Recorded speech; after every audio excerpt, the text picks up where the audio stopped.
push. Welcome to another Healthy Gamer GG stream. My name is Dr. Alok Kanoja. Just a reminder that although I am a medical doctor, nothing I discuss on stream today is intended to be taken as medical advice. Everything is for educational and entertainment purposes only. If y'all have a medical concern or question, please go see a licensed professional. So today we're going to be talking with Thor, Pirate Software, and I understand, I don't know the details, chat, but I understand that there has been some drama. I saw that there was drama. I don't know exactly what's going on, but I think we're going to be talking some about that. I mean, I don't know exactly what we're going to be talking about. We're going to talk about whatever Thor wants to talk about and whatever I feel like talking about. But I think that there's been some stuff that's been going on. And it kind of feels like one of these like elephant in the room situations where if we just like pretend nothing happened, it feels like super awkward. But I don't know. I don't know, to be honest. Like, I don't really follow like streamer drama very much. But yeah, whatever happens. So we're going to see. We're going to just talk. So I really enjoy talking to Thor. We've talked to him a couple of times before. It's usually been a great conversation that people have enjoyed. I understand that a lot of people are unhappy with him, more unhappy. So we're going to just figure out what's up with that. As always, we are, we try to be like compassionate and understanding. That doesn't necessarily mean we're non-judgmental, right? So that's not one of our key values, but our values are to be authentic and compassionate and recognize that, like, people sometimes struggle, sometimes make mistakes, sometimes have stuff going on. So we try to be as like understanding of that as we can. And I'd ask y'all to be like as understanding as you can. Before we hop in with Thor, and we just do that for everybody, right? It's not like he's getting special treatment. That's just what we do here. So we've added, we have a quick update to our Mental Health Awareness Month calendar. So I'm going to just show you all this real quick. So we did Mr. Who's the Boss yesterday. Really loved that stream. Thor, Pirate Software is today. We're adding one memberships lecture for those of you that don't know, in October of 2023, we started HG memberships, which are like deep dives into a lot of topics that people in the community want. So things like ego, discipline, emotions, stuff like that. And these are usually things that would not work very well on the algorithm. So I don't know if this kind of makes sense, but like if you look at YouTube, not everyone or very few people are looking for like people who are really wanting to understand a topic very deeply and or like really want to get into it and understand it at a high level. Those videos sometimes don't perform well, right? So if you look at like what performs well, it's usually like 8 to 12 minute segments on something. So you can look at channels like the most successful channels on YouTube, like Kurt Saget's, which is an awesome channel. They make like roughly 10-minute videos. So if you'll want deep dives into topics, we're going to be focusing on how to build a social circle, deep dive into resilience. And the addition that we have is breaking through overwhelm with Dr. Ali Matu. So Ali Matu is also he's a psychologist, YouTube creator who specializes in anxiety disorders. We've gotten really positive feedback about him. So that's going to be this Thursday. And then as usual, we have plenty of content over just regular content that we've got stacked. So we've got interviews every Thursday. And then on Fridays, we're going to be doing like more traditional HG streams, which can also be like deep dives into stuff. But the World on Fire stream next Friday is going to be all about, okay, so like there's a lot of stuff going wrong in the world today. How do we manage? How do we cope? How do we thrive even? Apparently there's like people have been preparing voicemails for me to answer. There's going to be a debunking terrible relationship advice. And then this is one of my favorite ideas. We'll see how this goes. Maybe this will be a mess, but doctor versus AI, which we'll share more details about later. A couple of other quick announcements before we hop in. We have an awesome community challenge going on right now in May. So we usually do this like every May where we'll have like a pretty big community challenge. And so this one is pretty cool. So it's in case of crash out, break glass. So it's actually like a resilience challenge. So the whole point of this month's community challenge, which y'all can, it's absolutely free, y'all can join on Discord, is we're going to be like, in case of emergency, break the glass. So in case of the world falling apart, like, what are the skills that you need to develop? How do you cope? So there's going to be a community challenge where people will like, will give y'all tasks and stuff like that. In the past, we've done things like touch grass challenges, which was awesome, which is like people going out and like doing things in the world. So things like meditating in a park, like meeting up with friends. One of my favorite things from, I think, the touch grass challenge was like making a fresh beverage with like some kind of juice. So like people would make like smoothies and stuff like that. So it's just like, it's basically an excuse for y'all to do the things that you should be doing, kind of made in a gamified format that's like fun for all of us to do together. So y'all should definitely check that out. And then another kind of quick, really quick kind of interesting announcement. So I know this is going to sound kind of weird, but sometimes we here at Healthy Gamer do things that are not streaming. And I know that sounds weird. It's like, oh my God, why are we doing things besides streaming? Why aren't we just like streaming content all the time? Just stream more. So I know it's crazy, but we believe that managing the mental health crisis that we're living in today may require a little bit more than watching things on the internet. So about 5 years ago, we developed a coaching program. Our initial pilot study of the coaching program was like 1,500 people, showed really great outcomes. It's something that we talk about quite a bit. Some of y'all are tired about hearing about it, but the reason that we do it, and the reason that we do many of the things that we do, like, you know, so this past year, we advocated for like $2 billion.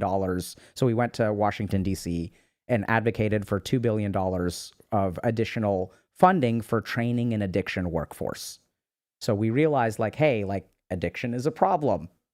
And can Dr. K make videos about it on the internet? Absolutely. But sometimes videos on the internet may not be as effective, or may not be sufficiently effective as going to the federal government of the United States and saying like, hey, we need like, it's hard to find a therapist. Therapists are incredibly expensive. They have really long wait times. People are struggling with addiction. Can y'all please give $2 billion for the training of an additional addiction workforce? So we do a lot of stuff at Healthy Gamer, and we developed this coaching program. Coaching works great. We believe in coaching because it's using the peer support model and stuff like that. It basically is working with someone to help you figure out appropriate goals, achieve those goals in a like limited time period. That's really the big advantage. So if you're on the DIY track, the problem is we procrastinate. The key thing about coaching, though, that we're super excited about now is that we have gotten our curriculum certified. So I want to just show you all. So this is coaching. So if you guys have questions about coaching, we've got info here. But we started something called the Healthy Gamer Institute. So that's where, like, you know, people will sometimes ask us, hey, where can we find a therapist like you, Dr. K? Or people will say, hey, I struggle a lot with video game addiction or pornography addiction. I went to see a therapist and they didn't understand what I was talking about. So we started the HE Institute maybe a couple of years ago. It's like, this is like IRL stuff, so it moves slowly. So, and then we actually have recently gotten our coaching program certified by NBHWC, which is like the National Board of Health and Wellness Coaching. So this means that like, there is a certain, because like basically anyone, we don't have to get too much into this, but like basically anyone can do coaching. It's not like a licensed profession. So how do you determine whether the coach that you have is like a good coach or just someone who just says they're a coach? So that's what some of these third-party certification programs are about. And we actually just got awarded the certification, which is great. So that basically means it's like someone has looked at our curriculum and said, hey, like you guys have, your curriculum meets the minimum requirement to like be good. So it's a good thing. I know it's kind of outside of people's scope, but anyway, just wanted to share that with y'all. If y'all are interested in becoming a coach, by the way, like learning coaching, y'all can sign up. I think HGI will start having cohorts. soon, so y'all can sign up over there if y'all want to like learn coaching. So let's hop in with Thorlord. Okay. Let me see where Pyrat. I call Pyrat. All right. Let's see. Click. Hello. Oh, weird. Hold on. I gotta change this too. Let me turn. Where did this go? Okay. Virtual camera. Whoop. Virtual camera. Give me a second. There we go. Oh. Hold on. Oh, for some reason, this is showing the big U, and I don't know why. Huh. Very okay. nice. Now I have to fix this. I think I got mine. Did we do it? Okay. Kind of. Okay, sweet. I'm trying to fix it on my end. Okay, well, it's working for me, so that's all that matters in life. Is that how it goes? Yeah, that's usually how it goes. Isn't that what you've learned from being on the internet recently? Yeah, definitely. That's how it works. Is that if it works for someone, that's all that matters? It's all that matters. Yep. Yeah, so how you been, Thor? It's been rough. Yeah, I hear that. So I don't really follow much of, internet drama. So you want to talk about what's been going on, or you want to like not talk? Oh, which is like totally fine. I don't even know where to start with it. What's going on? I think recently I've actually been dealing with the ferret rescue. So I guess we could start with that because it's more recent stuff. We had, and this kind of ties back into it too. So we had 2 deaths in the rescue this last week, which is rough, and like I'm finding, because we're at about 60 ferrets now, we hover around 60, and we lose about 1 to 2 a month because it's a rescue, and that's kind of how it works. You get animals in that are really messed up, really bad position, and that's just kind of how it goes. And I'm finding that I can't emotionally connect with every animal. You just can't do it. It's not humanly possible to do that because you're going to lose them, and you can't like absorb that at all times. It's not like a healthy thing to do. And I've been going through that through like the last couple of them, but the last one really messed me up because it was Ghost, and Ghost is she was one of the first rescue ferrets, and this animal was like physically abused badly originally. And when I went to go pick her up, she was like one of the first ones that I went to go pick up. Normally they'd give you in like a carrier, and the person's like all excited, and they're like, "Hey, I'm really sorry, I feel bad, I feel like a bad person." You talk to them about it, and then they give you the animal, and there's like crying and whatever, right? And then you take the animal, and then they want to reach out and know how they're doing and everything like this, because it's usually a person surrendering because they just can't take care of them. This one, I go to the house, and I'm like, "Hey, I'm here to pick her up," and this person just did this and like handed this ferret to me like this, and it's covered in shit, like just feces all over the body. And I'm like, "Do you have like a carrier?" And they're like, "Nah." And emaciated, covered in feces. Ear mites, visible ear mites. It was awful, and it's just she's scratching herself. She had like it was bad, dude. Oh my god. Take her to the vet, and we fix her up, and then we find that she is deeply afraid of other animals. She can't be near other ferrets at all whatsoever. Anytime you put her near one, she freezes, and then she'd bite them and immediately pee and poop, which is not a normal response for a social animal. It's like very clearly something has gone wrong. She came from like some kind of an abusive household situation. We've never seen a ferret do that ever. And I worked for, I want to say, God, it's got to be, it's like 2 years now. It had to be like 2 years of working with this animal every day, trying to like get her to integrate with the others. And she never would do it, but she was just so sweet. And I just played with her every day because they need kind of social interaction. And how did she respond to humans? Great. Totally fine with humans. She was afraid of being picked up at first, which is kind of common because people don't know how to handle them, and then they get afraid of hands. It's like a normal thing. But she's fine with humans. She was terrified of animals. It was very strange.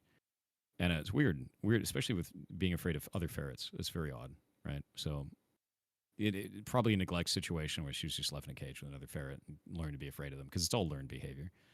They're super social. So, but a couple of weeks ago, she suddenly started coughing, and it turned out she had Hodgkin-like lymphoma. Okay. Which is hyper-aggressive cancer. It killed her in about 2 weeks. There was no way out. Couldn't save her. Couldn't do anything. We normally get months for that. We can do chemo, all kinds of stuff, but it just killed her. And going into like how that ties in with stuff, is we've got people that are really pissed off at me over like World of Warcraft from about 100 days ago. It was on January 14th. Okay. And they're mad because I ran out of a dungeon in Hardcore WoW, Okay. specifically because our group was wiping. It's Thor, every man for himself. can you turn up your volume some? Is that? I think that's as loud as it can go. Let me see if we can do it on this one. Okay. I don't know if I can. Yeah, let me see, because it seems like you're pretty I'm quiet. almost redlining on mine. Hello? Can you hear me now? Yeah, he's quiet, right? Yeah, so he's saying he's jacked up as high as he can go. So should I turn my volume down and just tell stream to turn up the volume?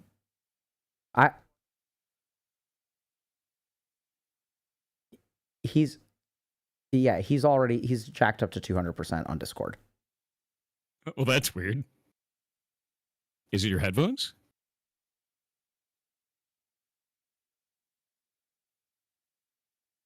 Okay, I can try to do that. Let me. They're saying that I sound good on your stream.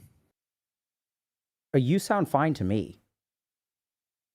Let me see. So they're saying I find volume is good. Okay, they're saying it's fine. So I think we fixed it. You're both low as usual. Okay, cool. Thank you, chat. I don't know. I think he sounds buttery smooth, dude. Like butter. That's super funny. Okay. Yeah, so this whole thing started with like World of Warcraft Classic back in January. And as part of this thing called OnlyFangs. And you kind of meme around, you make characters, but it's hardcore. So if your character dies, you lose it forever. But it's a character in a video game, right? So we're doing this dungeon, and the call was made to run. But it's kind of before that is we did the dungeon before that in a group, and we failed. And it was like, oh shit, everybody's running, everyone's freaking out, and we all made it out alive on that one. So we decided to go back in. Probably shouldn't have done that. When you have a group that falls apart like that, you probably shouldn't do it again. But we went back in, and on this one, a poll was made that was way too big. We weren't ready for it, and then all of us fucked up. Like every single one of us did, including me. And I talked about it online for it. But there was a pinnacle moment where one of the guys said, "Run, run, run." So we all ran, because you're letting a guy be a shot caller. And then as I ran, he goes, "Why are you running?" to me. And I'm like, I could be a dick right now and be like, you told us to run, right? I could just like reflect that, be like, what are you talking about? Like, you did that. And I was like, what do you want me to do for you? Right. And I said, what do you want me to do for you? Look at my mana. Because it was mostly out of mana, but I had resources that I could have done for it. And I tried to make like kind of a light of the situation. And I was mostly irritated. It was an irritation response, not like a real accurate response. And it turned into this massive meme. And there's people in chat getting banned for it right now, even. So for over 100 days now, there's people that spam mana gem and you're out of resources and run away from your friends and all this kind of shit. And the thing that's crazy about that is, tying back into the ferret stuff, is when Ghost died, my YouTube got littered with comments saying Ghost died because she was out of mana. Oh my God. That's the shit that I'm getting every day now. Because these aren't people that give a shit about World of Warcraft. They're not people that give a shit about those characters. They're not people that care about any of this stuff. They just want to hate me, and they're doing everything they possibly can to do that in the most vicious and fucked up way I've ever seen. And it is thousands of people. It is not a small amount of people. It is thousands. And I get this shit every day. And then there's people that come in and they go, oh, it's so funny. I just said mana in his chat and I got banned. It's like, yeah. We've banned 50,000 people on Twitch alone for this shit. 50,000 accounts so far for that. And about 14,000 have gotten unbanned because they put an unban request because they're like, oh, I didn't realize it was that big of a deal. And it's like, dude, this is crazy. It's been going on for over 100 days now. I think it's like, yeah, so it's about over 100 now. And it's not just that. It spiraled out into other things where people made all kinds of wild-ass accusations on me. They tried to say I was a pedophile at one point. Because I had a friend back when I was like 19 and they were like 17. We're still friends today. We're both almost 40. And they tried to make up allegations about the two of us. And she had to come out, or he had to come out and say, like, no, this is bullshit. That never happened. Like, what the fuck's wrong with you? So, like, we keep getting like these. Basically, I got gish galloped for a while, where it's like, what does that mean? Shitload of weird. Gish gallop is like, I say a whole bunch of lies about you and you can't respond fast enough. So it looks like they're true. Is basically the way that it felt. So it was like a whole bunch of like weird accusations all at the same time as quickly as possible. And it's weird because when you fight against them, I found something that's really odd to me is I've never seen this before on the internet. Normally, when you ignore stuff, it kind of goes away. You can't ignore things now. If you ignore something like that, people immediately think it's true. And when it's serious allegations like that, you have to respond. So immediately responded to it, shut it down. When I did that, there was a very large number of people who go, no one thought that was real anyway. And then there was a whole nother group of people that go, oh, you're fighting it, which means it's true. I see. It's like, where is this coming from? It's like the most whiplash, strange behavior that I've seen on that stuff pretty much ever. And it kind of freaked me out, man. But yeah, it's invested internet trolling. Yeah, I think it's the most invested that I've seen with this kind of stuff. It reminds me a lot of like Coney 2012, which is just like they've absorbed into their personality that they need to kill me by whatever means, right? And when I say kill, I mean it. Like I've gotten swatted over this. I've had weird phone calls to my phone where they're trying to like set me up to try to get me arrested and all kinds of shit. I've had death threats, thousands of death threats over this, which is just insane. It's weird, man. Like I've never seen this kind of vitriol over something that's just so not a big deal, and for such a long period of time too. Yeah, so I'm kind of curious. So first of all, that sounds insane. It is, yeah. Like, I've certainly seen that there are people who I don't think people on the internet realize how much power they have to really like mess up someone. So there's this perception that, okay, if you're like successful or famous, that I don't know if this makes sense. It's like almost like the things that you have going well in life are in the same HP pool as the psychological attacks. But that's not how it works.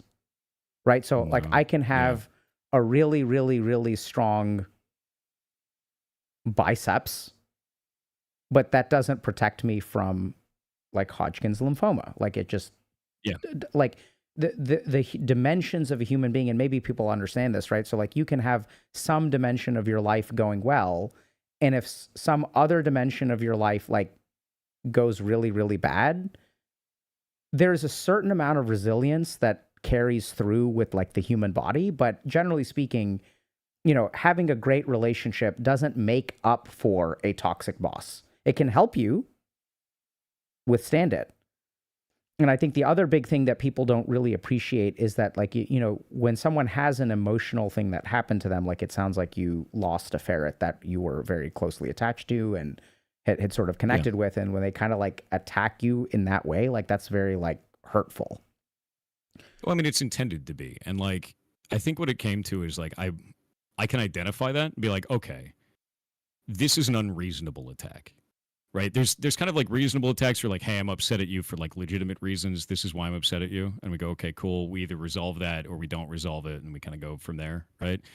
And then there's unreasonable attacks, which I think that is an unreasonable attack of like going in and be like, your ferret's out of mana. That's why it died. Like that's designed to just, it's designed to get in your head. It's designed to fuck you up. There's no someone trying to fix a scenario there. They just want to hurt you. Right? And so I kind of package those in different ways, but yeah, no, they still hit you. There's no dodging that. So what I'm kind of curious about, Thor, is like, so first of all, I don't think that what you're going through is, I guess, justified. I mean, it's not my place to judge, but also like, it sounds like what you did was, I'm still not quite sure. You made a snide comment and then ran away in a hardcore dungeon? I made a snide comment as we were escaping the dungeon, and 2 people died in that runaway. Okay. And that was it. And then all the people in 5. This is the funny part.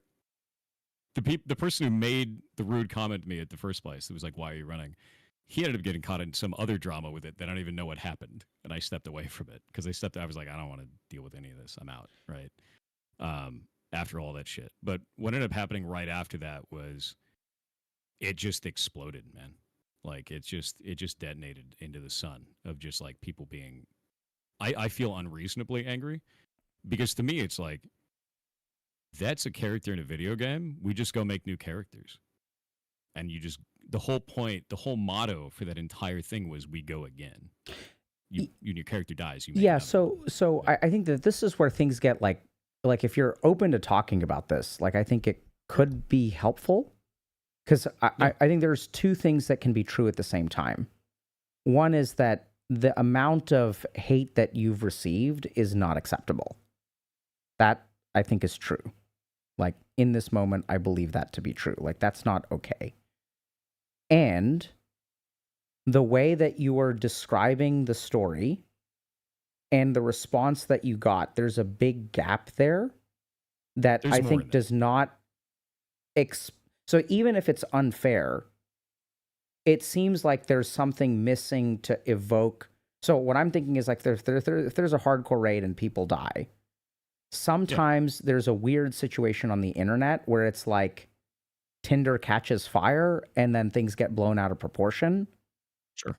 So there's absolutely like an unfairness to that, but I'm also imagining and thinking about my experiences on the internet, and the way that you're describing it seems so there's no question that things are like objectively, in my mind anyway, maybe I'm wrong here, but there's no way in my mind that you deserve what is happening to you, because I don't believe that someone getting death threats is warranted for anything that happens in World of Warcraft.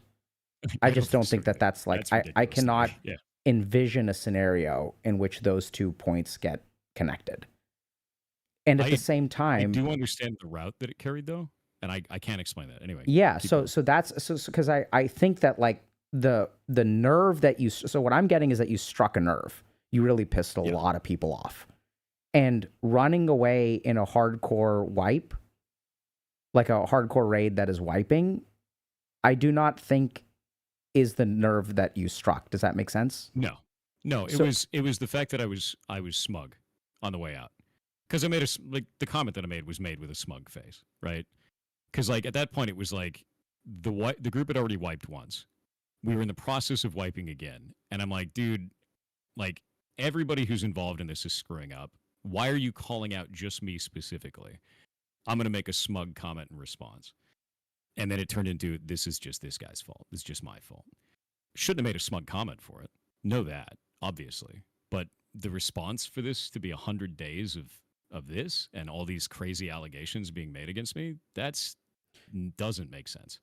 so you made how did you made the smug comment on stream? Oh yeah, no, all this was live. Okay, so Everything was this live. was live. And then was there some kind of aftermath? So Yes. usually when this So stuff happens, it's like if things go to Twitter, that's when people I think really dig themselves it's into a worse. hole. No, it didn't go to like I posted a post on Twitter saying, "Hey, this is all this stuff." I said in there like, "Hey, this everybody screwed up, including myself. This is everything that was going on," and that was that. And I have the post if we can go pull it up. Let me go grab it. Whoop. So what I'm curious about is the people who got mad at you at the beginning. I'm not talking about the death threat Yeah, folks. The people who got mad at you at the beginning, what were they mad about? they were mad that I was being smug. That was like the general initial catalyst for it. The problem was what I ended up seeing is a whole bunch of content creators because this is a content guild. They took a whole bunch of clips of me to make it look as exaggerated as possible and then turn that into content all over the internet. And they kept pushing it and pushing it and pushing it. Since there's so many content creators pushing it at the same time to try and get as many views as possible, it pushed this narrative and that spiraled it completely out of control. And when I say making content out of it, one of those creators actually had his child on video with the face blurred out say pirate software is a disgusting roach. Like this is wild shit. And that's not a small creator. That's like thousands of viewers, right? So you see this kind of shit and you're just like, what's wrong with you, man? Like, why are you doing this? I think I get it. That's why I put out the video of like anything for views. And it's like, dude, I get that you're trying to do this for views, but you're doing it to cannibalize people around you in the same space as you. That's not sustainable long term. Maybe they don't care that it's sustainable or not, but that's fucked up. I don't think there's any other way I can describe that. Is to try to cannibalize some other creator so you can get a quick view is nuts to me, man. Especially because throughout that event, I was trying to do things like, "Hey, let's go make content with this other creator." I was sending our community over to other people. Like one of the people that actually turned around and just immediately tried to turn it into memes and views and everything like that, and try and go in on me. We had the whole community go over there and gave him a level 25 hype train. Like just, hey, you guys should support this dude. He's a smaller stream. He's got like 100 viewers. Go and support him. And everybody jumped over there and it was like $20,000 on a hype train, dude. And then immediately switches around and does that shit. And it's like, what? Like, what's wrong with you? Yeah, so I know this is going to sound weird, Thor, but like I'm getting Sure. some missing qualities here. Have you heard that What would you like phrase? So yeah. do you know what missing means? The missing reasons? So I mean we can take a look at your Twitter post if like so I mean I think we've actually got a couple of options here. So like I enjoy talking to you. I like you. I respect you. I think that sometimes streamers make mistakes. And at the same time, I think that something about what you're describing feels like there's a chunk that's missing. So I think it's totally because it's all disconnected timeline wise. Okay. I guess it's hard to describe each individual piece. So the event inside of that dungeon happened. Then afterwards, I got brought into a call with the person who called me out. I left the call because he was shouting over me, and I was like, I don't want to deal with this. I'm not going to have a fight with you. I don't want to deal with it. And I left. So that kind of made that more. And then content creators started to make a big deal about it. I started to receive death threats in the game from other players. And I said on stream, I'm going to start reporting people for doing this shit. I'm going to go after them. That got clipped, sent out onto the internet. And then when people sent that out on the internet, they tried to say that I was going after other streamers, when in reality I was going after the people who were sending me death threats. And the only streamers that I reported were ones that had done things like said on stream, I'm going to go to Pirate Software's community and harass him because I think it's good content, saying that live on stream, which is like 2 or 3 people. And I don't think that's a wrong thing to report. So they clipped that one, and this all kind of got spread onto livestream fail and all these little pieces out of context. I guess the basic way to think about it is, imagine you're driving your car, and there's a guy sitting in the side seat, and he handcuffs you and takes control of the wheel, and you just get to watch the car drive, and no one will listen to you saying, hey, I'm not driving the car. This isn't accurate. They don't listen to that anymore. They just see your car driving in that direction. So they've taken full control of the narrative at that point, and I can't do a damn thing about it. And that's what happened on livestream fail. And we get that all the time now too. So like anything that I do on stream, this will probably be clipped out of context and put up on livestream fail as well. I'm not really surprised if something like that is. And they'll bring it up and go and do that kind of stuff. Yeah.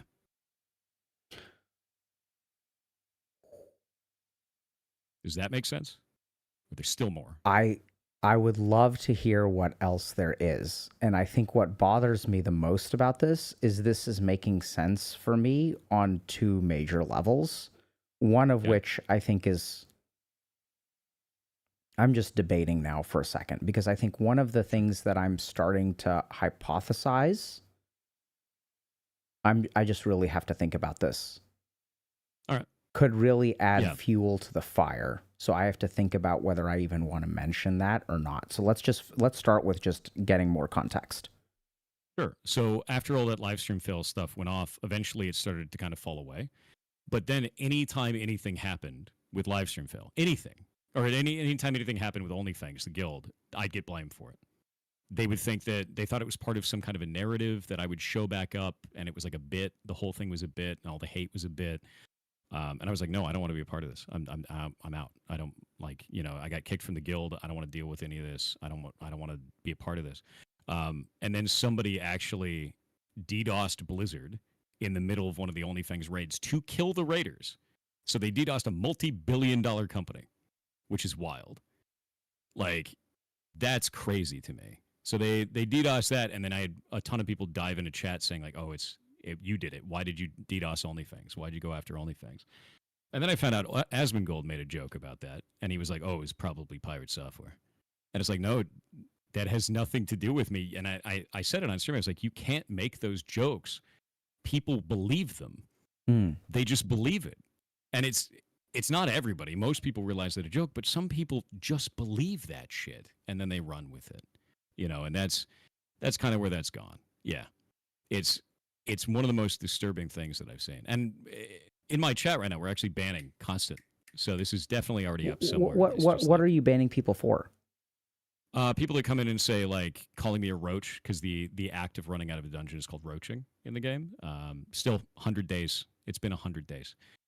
People that are spamming ManaGem, which is the resource item that I could have used in the game at that time, just over and over again. See, they're just getting banned constantly. It's just like a constant stream of bans right now, and I knew that was going to happen. How do you understand that? How do I understand what? Why that's happening so much? What do you mean? I'm not sure I understand. Yeah, how do you understand why people keep showing up?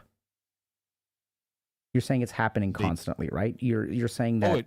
It happens if I talk about it. It happens if I don't talk about it. This is every day. It's just more right now because we're talking about it. Right. So I understand that it happens every day. It sounds like it's like awful. I don't think you deserve this.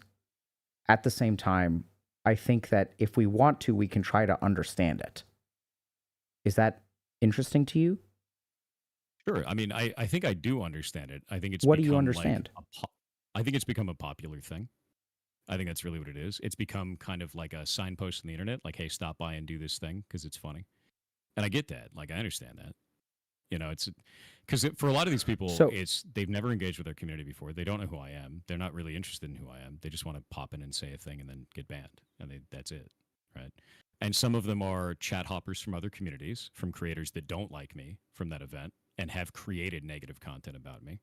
So they're doing that and they come over from that community and they think that that's part of it, you know, or they want to be a part of that in some way. Some people describe it as parasocial within the community, but to be real with you, I think it's just people that want to be part of something. And if that something is just hitting me, like, whatever. Okay.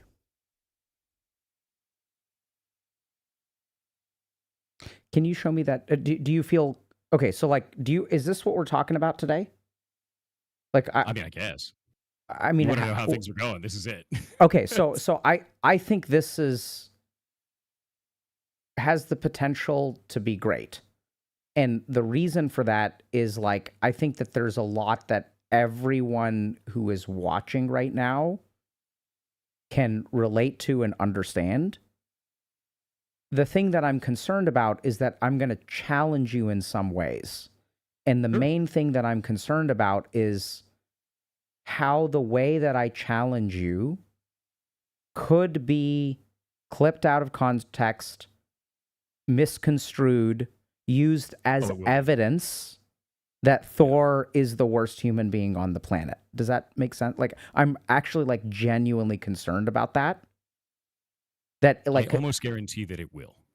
Right. So then I think we have to make a decision about. So I think that there is a way. I'm hopeful, but I don't know. I think there is a way that if we have this conversation, it can actually decompress a lot of the emotional energy that's on the internet. But I think I'd be down to talk about it because, like, it's. I'd be down to talk about it because, to be real with you, it's not really changing anything at this point. Like, the route of trying to ignore it, the route of trying to talk about it, route of trying to reason about it. We've done pretty much everything that I can think of at this point over like 100 days. And like I've sent over to Kronos, if you're there, I sent him the tweet so he can get it over to you. Okay. Let me take a quick look at this. So, because I think this is, like, I'm really sorry you're going through this. And I think that there's a lot that we have to be careful about. And also, I think the reason that we're here is to try to have some challenging conversations. So can I actually, while I'm waiting for that tweet from Kronos, I'm going to go grab an iPad because I think drawing here could be helpful. Sure. Okay. Yeah, do it up. Actually, I need to find out if Kronos is here. Mods, in the emergency channel, is Kronos here? Buh? Is Kronos not here? Yeah, I'm just going to send it to him. We'll just do this. I can send it to him in this channel because I don't know if he's actually here. There we go.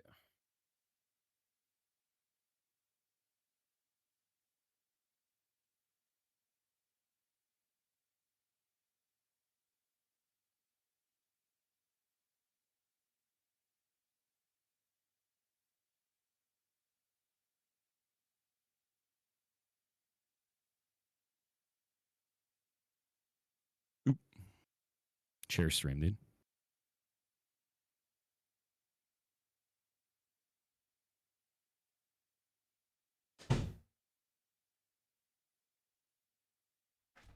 Okay. So,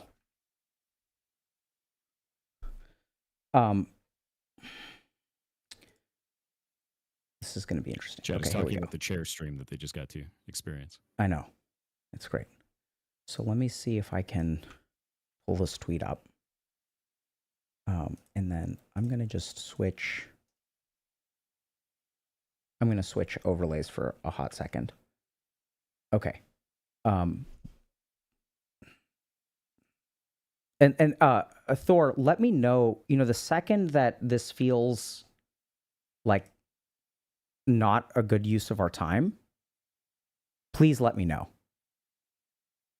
Yeah, no. Okay. That So totally makes sense. this OnlyFans stuff actually sucks. Lots of weird attack posts. There's a couple of links in there as well. Yeah. That go to the original like posts about this stuff. I think you need those for context. Okay. So let's take a look at that. And okay.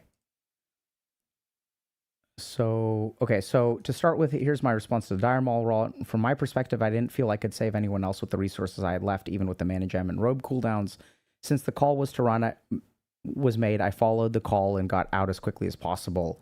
In every other instance where stuff has hit the fan, a shot caller has called a specific target and nobody died, you call run, run, run. Okay. Yamato pinned the entire thing on me. Yep. Okay. That's how I felt at the time, and I still feel that way. Okay. Our party went wrong. Each person in the group made mistakes, including myself, to pin on a single person. Okay, hope it was worth it for you.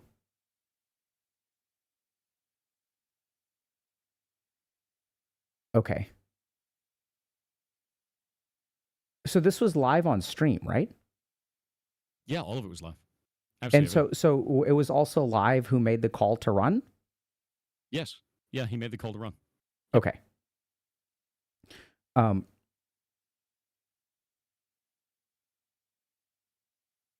Okay, so it sounds like here's the hate raid that you're talking about. Okay. So, thank you so much for... And we expected, and that's why I wrote in there, I was like, those trying to defend me, don't worry about it. We expected that to last like maybe 10 days. The internet generally doesn't care about things a super long period of time. 100 days? Yeah, still so... people in chat like spamming and getting banned and like, that's wild. This is, you were right, this is wild. So we're going to like try to understand this, okay? So... God, this is going to be tough. Okay, so let me start with this. So let's say that you do something, right? Let's say you take an action in life.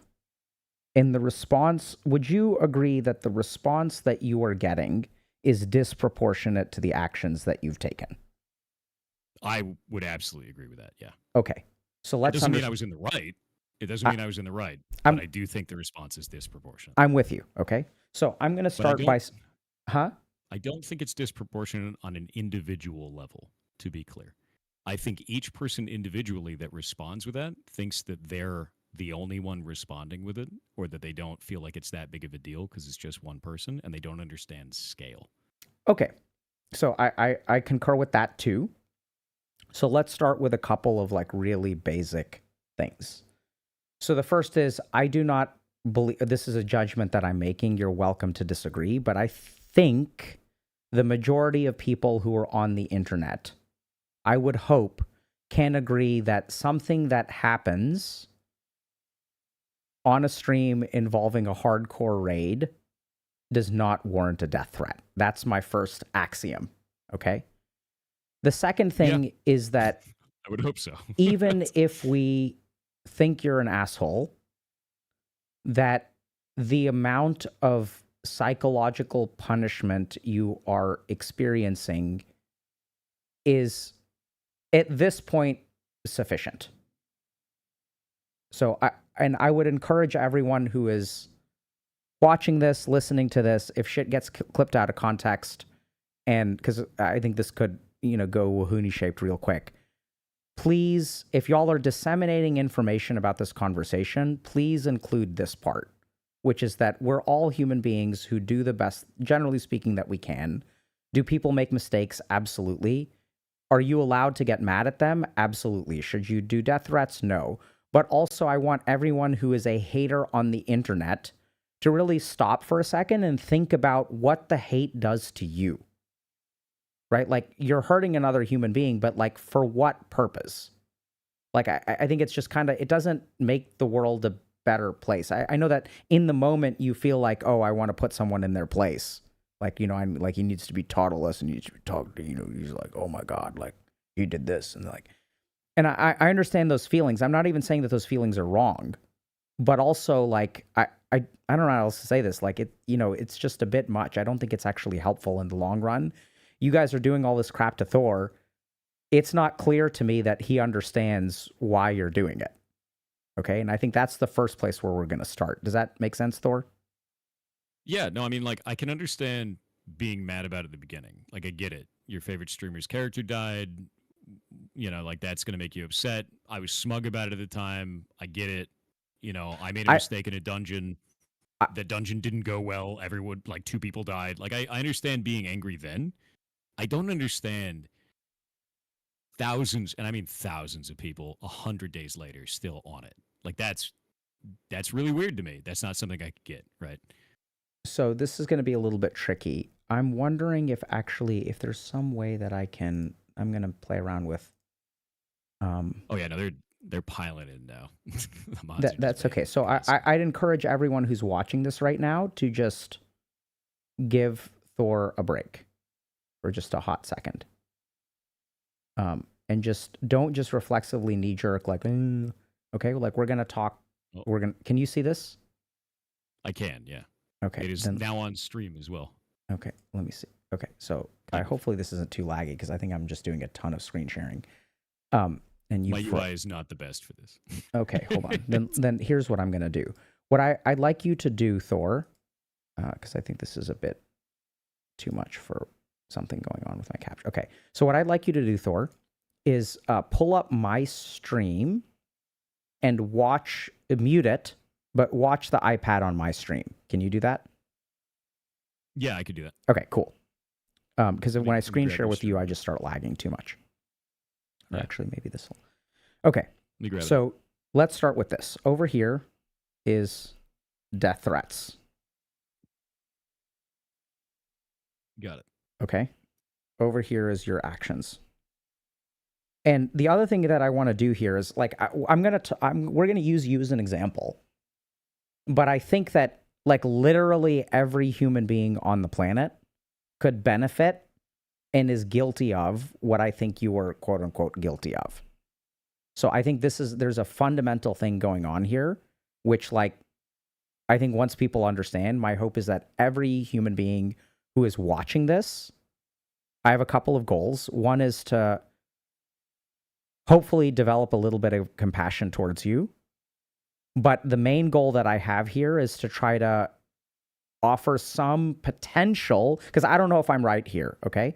Some potential insight into the gap between what happened to you and the response that you receive. So the first thing is that this is disproportionate, right? So yeah, I can see that. What they're responding to is something in here, in between your actions. Like you're evoking a response. So here's your actions.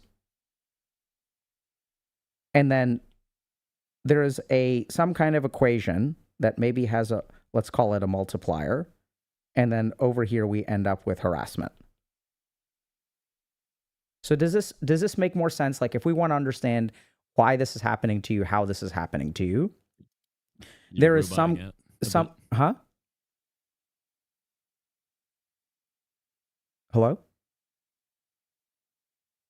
Can you hear me, Thor? Oh, there we go. Yeah, no, you're roboting out really hard. I think that response was like 15 seconds ago. Okay. So let me see. Yeah. Hold on. Oh no. I wonder if let me try. Yeah, his internet is dying. Oh boy. That's terrible. Give me a second. Let me see if I can fix this way. Hold on, chat. Can you hear me now, Thor? Testing. Yeah, I can hear you.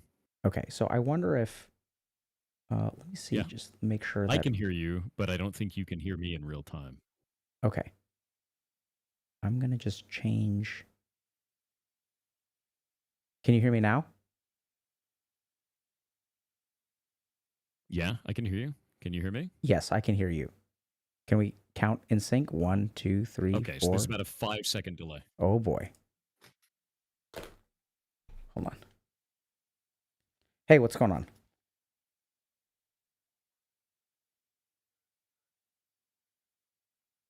Okay, I will do that. Okay, I have stopped. Okay, is this better? Thor? Testing 1, 2, 3. Can you hear me? Yeah, I can hear you fine. You got okay. So now we have mostly in time. So that seems good. Okay. It's like less than a second delay. Okay, cool. So I think this is pretty normal, and we're gonna get back to it. Okay. So if we look Okay. at, let me go back to this. Let's see if this works. And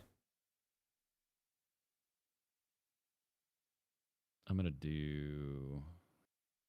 grab your stream and then bring it up on here, so then we can see what you're drawing on my stream. yeah, give me just 1 second. There we go. Okay, so I think I'm back to, yeah, just pull me up on the stream.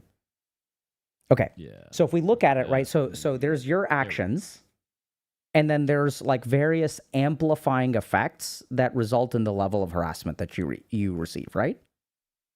Yeah. Okay. No, I can understand that completely. So, and then let's like toss in, like, there's another variable here which is like memeing. There's another variable here which is like momentum.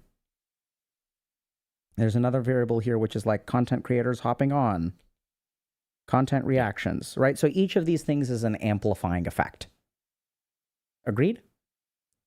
Yeah, absolutely. So let me ask you, in your gut, do you think that this plus these things is sufficient to explain, not say that it's justified, but explain what you are going through?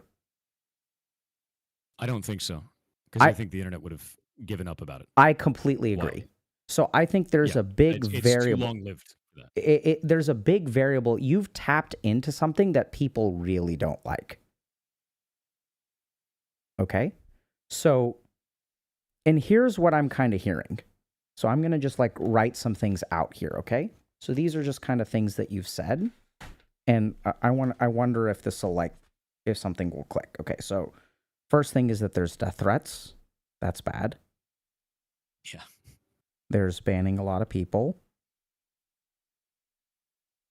There is ghost dying. There is people that wasn't even the first time that happened. By the trolling way. you about this. Yeah. There's people calling you a pedophile. There's someone's kid calling you whatever. Yeah, the roach thing. Okay. Right. And then the other thing is there's your like making sense of it. So there's like kind of this Gish Gallop. There's you said something about these people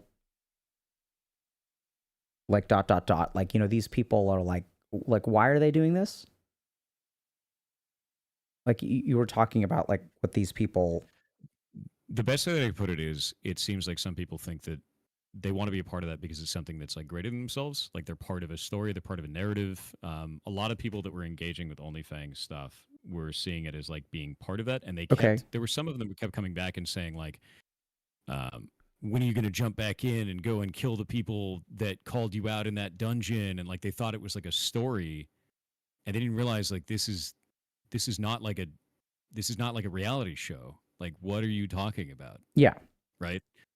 So I think there was a lot of that, which I also didn't expect that. That was really, yeah, they thought it was like WWE. That's a good way of putting it. Yeah. Okay. So like you think that they think it's WWE, right? Yeah. Okay. Yeah. They think it's like a show, right? They don't think it's real.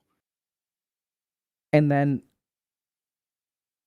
So then you use this car analogy of like, someone else has taken control of the car. Yeah. And then I'm not driving.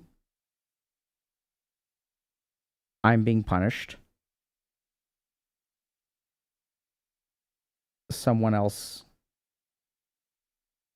is responsible. Does this make sense? I wouldn't say someone else is fully responsible, but I think for that level, yeah. Yeah. Yeah. So when I write, you can't control it. And when I say like someone else has grabbed the wheel, it's more like that's not what happened. Here's what happened. But like, I guess the basic way to put it is like if you're having a conversation with someone, they make an accusation at you. They say, you're a terrible person because of this thing. And you go, well, I didn't do that thing. And they go, that's just what a person who did this thing would say. Like, where do you resolve that at that point? Right? That's a great question. So do you know people, or have you heard of people who get accused of things and say, I didn't do that thing, but there are other people who continue to insist that they did that thing? Yeah, it's called Every Day That Ends in Y on the internet. Okay. What about things that are not on the internet? I don't know. Like that seems like a pretty normal thing among humans. I see that. Yeah. So has there ever been someone in your life that you felt was like had done something and you were really confident that they had done something and they were like, that's not really how it happened? I was confident. Like I felt that before in my life. Yeah. And then I either want like proof or not proof. If I don't have enough proof, then like what am I going to be mad about at that point? I guess is the basic way that I usually feel about that. Like if I have an accusation against somebody, I'm going to be like, hey, this is how I feel about this. And then they go, hey, well, here's evidence to the contrary. And then we talk it out. Is generally how that is. I think when I was younger, I was a lot worse at that, obviously. And something I think that you learn over time is like how to conflict resolve in a way that is sane, if that makes sense. Okay. Yeah. So is sane. When I say is sane, I mean more like conflict resolve based on things that are provable or not provable, not just gut feelings. I'm with you. And how does that work out? Well, when I'm talking to people who are older, it's fine. Okay. Yeah. I find that there's very few people that are younger that can have conversations like that. There's still ones that will. But I find like usually people past their mid-20s is when they start to be able to do conflict resolution better. Okay. And want more of a trust but verify kind of approach, which is like, I trust that you're telling the truth from your perspective, but I need to verify your claim before I get mad, right? Okay. So I want you to just, like, we're going to tunnel down into that for a second, okay? So let me just understand this. So, like, people who, your method of conflict resolution sounds super reasonable, right? It's like, if you've got proof, then you push forward. If you don't have proof, you kind of let things go. And then when I ask you, how does that work? And you're like, well, if people are mature, it works great. But if it doesn't work for them, they're immature. I wouldn't say they're immature. I know you wouldn't say that. I'm using that word. You use the word young.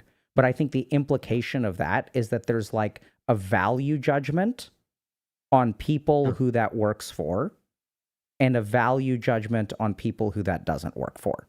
Oh, definitely. Yeah, no, I absolutely do a value judgment. Like when somebody comes in and goes, you're this, this, and this. And I go, no, I'm not. And they're like, and then they just spew a bunch of vitriol. I just ban them, right? Like that value judgment at that point is like, okay, this is a person that is not able to have a normal conversation. They don't want to have a normal conversation. They just want to spew some like garbage. They don't care what's true. They just want to fight about it. And then I don't want them here, right? And that's where I do that kind of evaluation of like, are you cool enough to like, are cool-headed enough to have a conversation, or do you just want to shout what you saw on Reddit? You know, it's really what that is.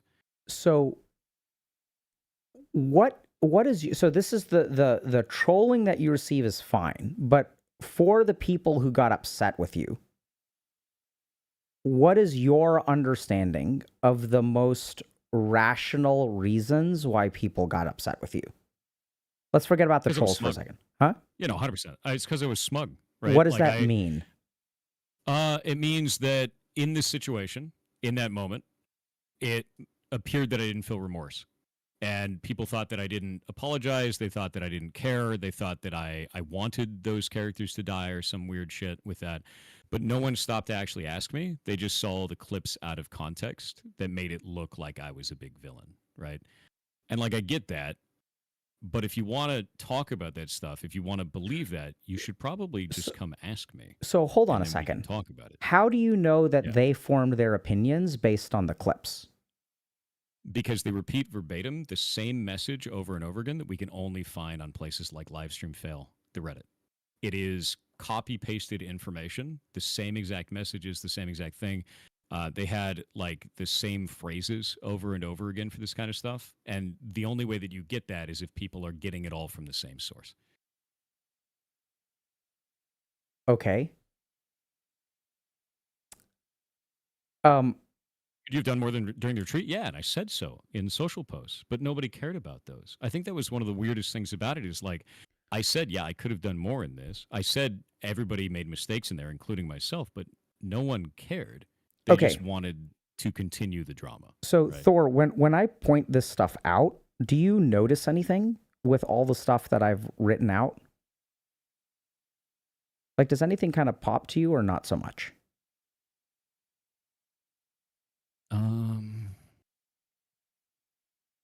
Trying to deflect from like personal ownership over something, but I don't think I'm doing that, so I'm not sure. Why do you say that?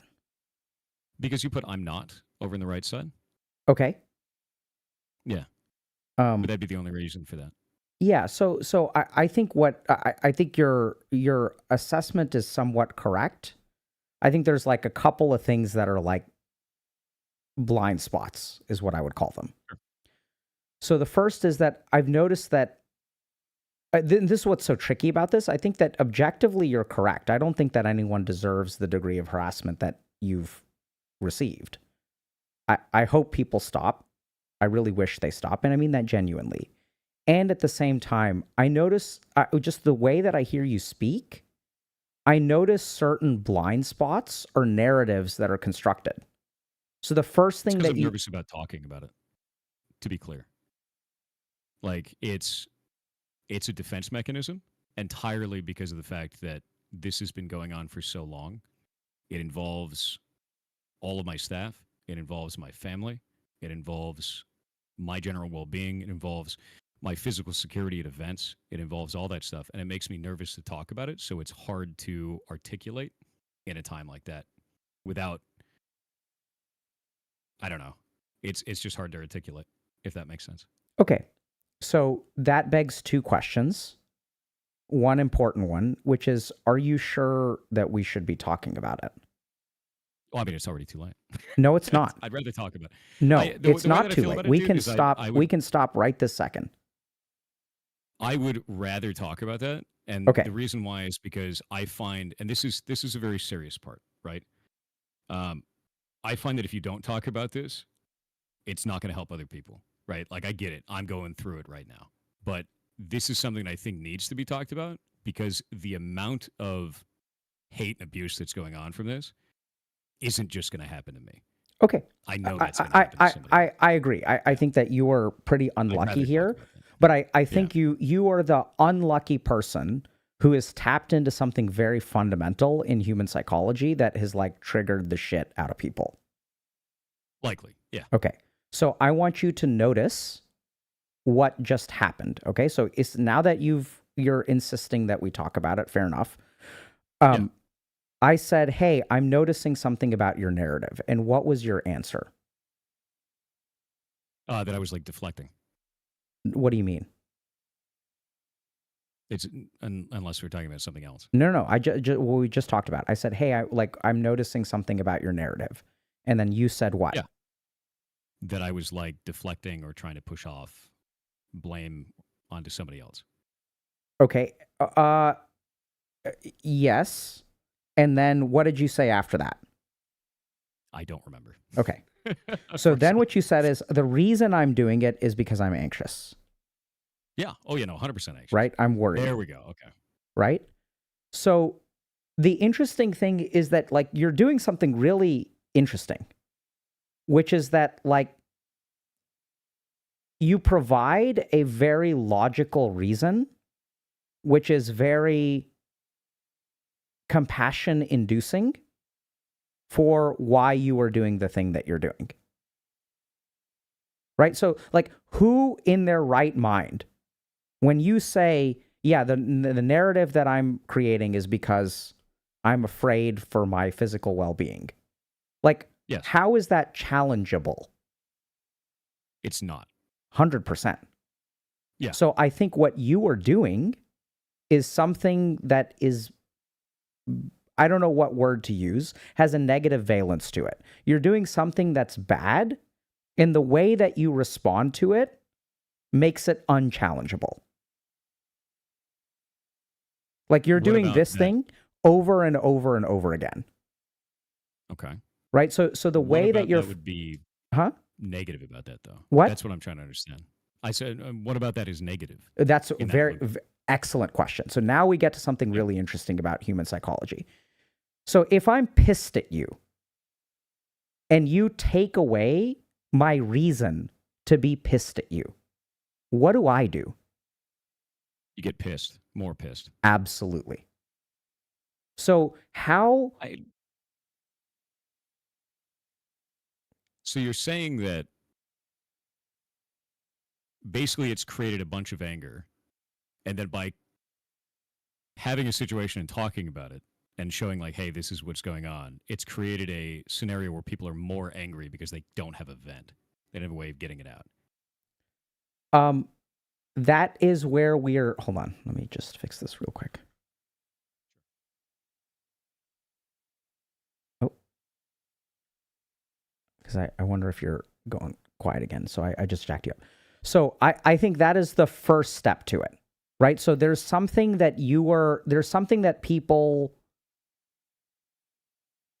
Deflecting is maybe a good word. There's something that you're deflecting that then triggers people to like, because they're not getting what they want from you. Does that make sense? Yes. So okay. There's an alarm going off. So now the question kind of becomes like, I don't know if this sort of makes sense, but I think when I hear your story, what I hear is, and this is what's so tricky about it, is like I think everything you've said is logical because you kind of base things on sort of proof, right? But I'm noticing that like the way that you accept responsibility is like 1% of what your narrative is. So you say that you were smug. Yeah. Right? I was super smug about it. And I think that feels like a tiny, tiny, tiny part of your narrative. I think it's only a tiny part of the narrative because it's the flashpoint. It's the moment that started, right? Sure. So it's hard to make that larger in the story. But yeah, I was no. smug. I mean, I think it sounds to me like, and like now I'm going to say something that's like, this isn't. I don't know what better word to say. I think it's not the flashpoint. I think it's the fuel. Okay. So you think that was a catalyst for something else? I think this sounds judgmental, but I think the way that you responded in that moment. So you said early on, you made some kind of like joke, right? Where you, like someone said run, and then you said, I don't want to piss them off. Yeah. So I'm going to make a joke instead of saying, bro, I ran because you told me to run. You remember when you said that? Yeah. So I think that there's like little things that you're doing that, so if I made the call to run and then you ran and then I was like, bro, why are you running? And then you say you made the call to run. How is that? Why would you not say that? Right? Like the reason I'm doing this is because I was listening to you. Yeah, no, legitimately, that's the one thing, and I've talked about this before, is like if I would have just turned around and be like, you told us to.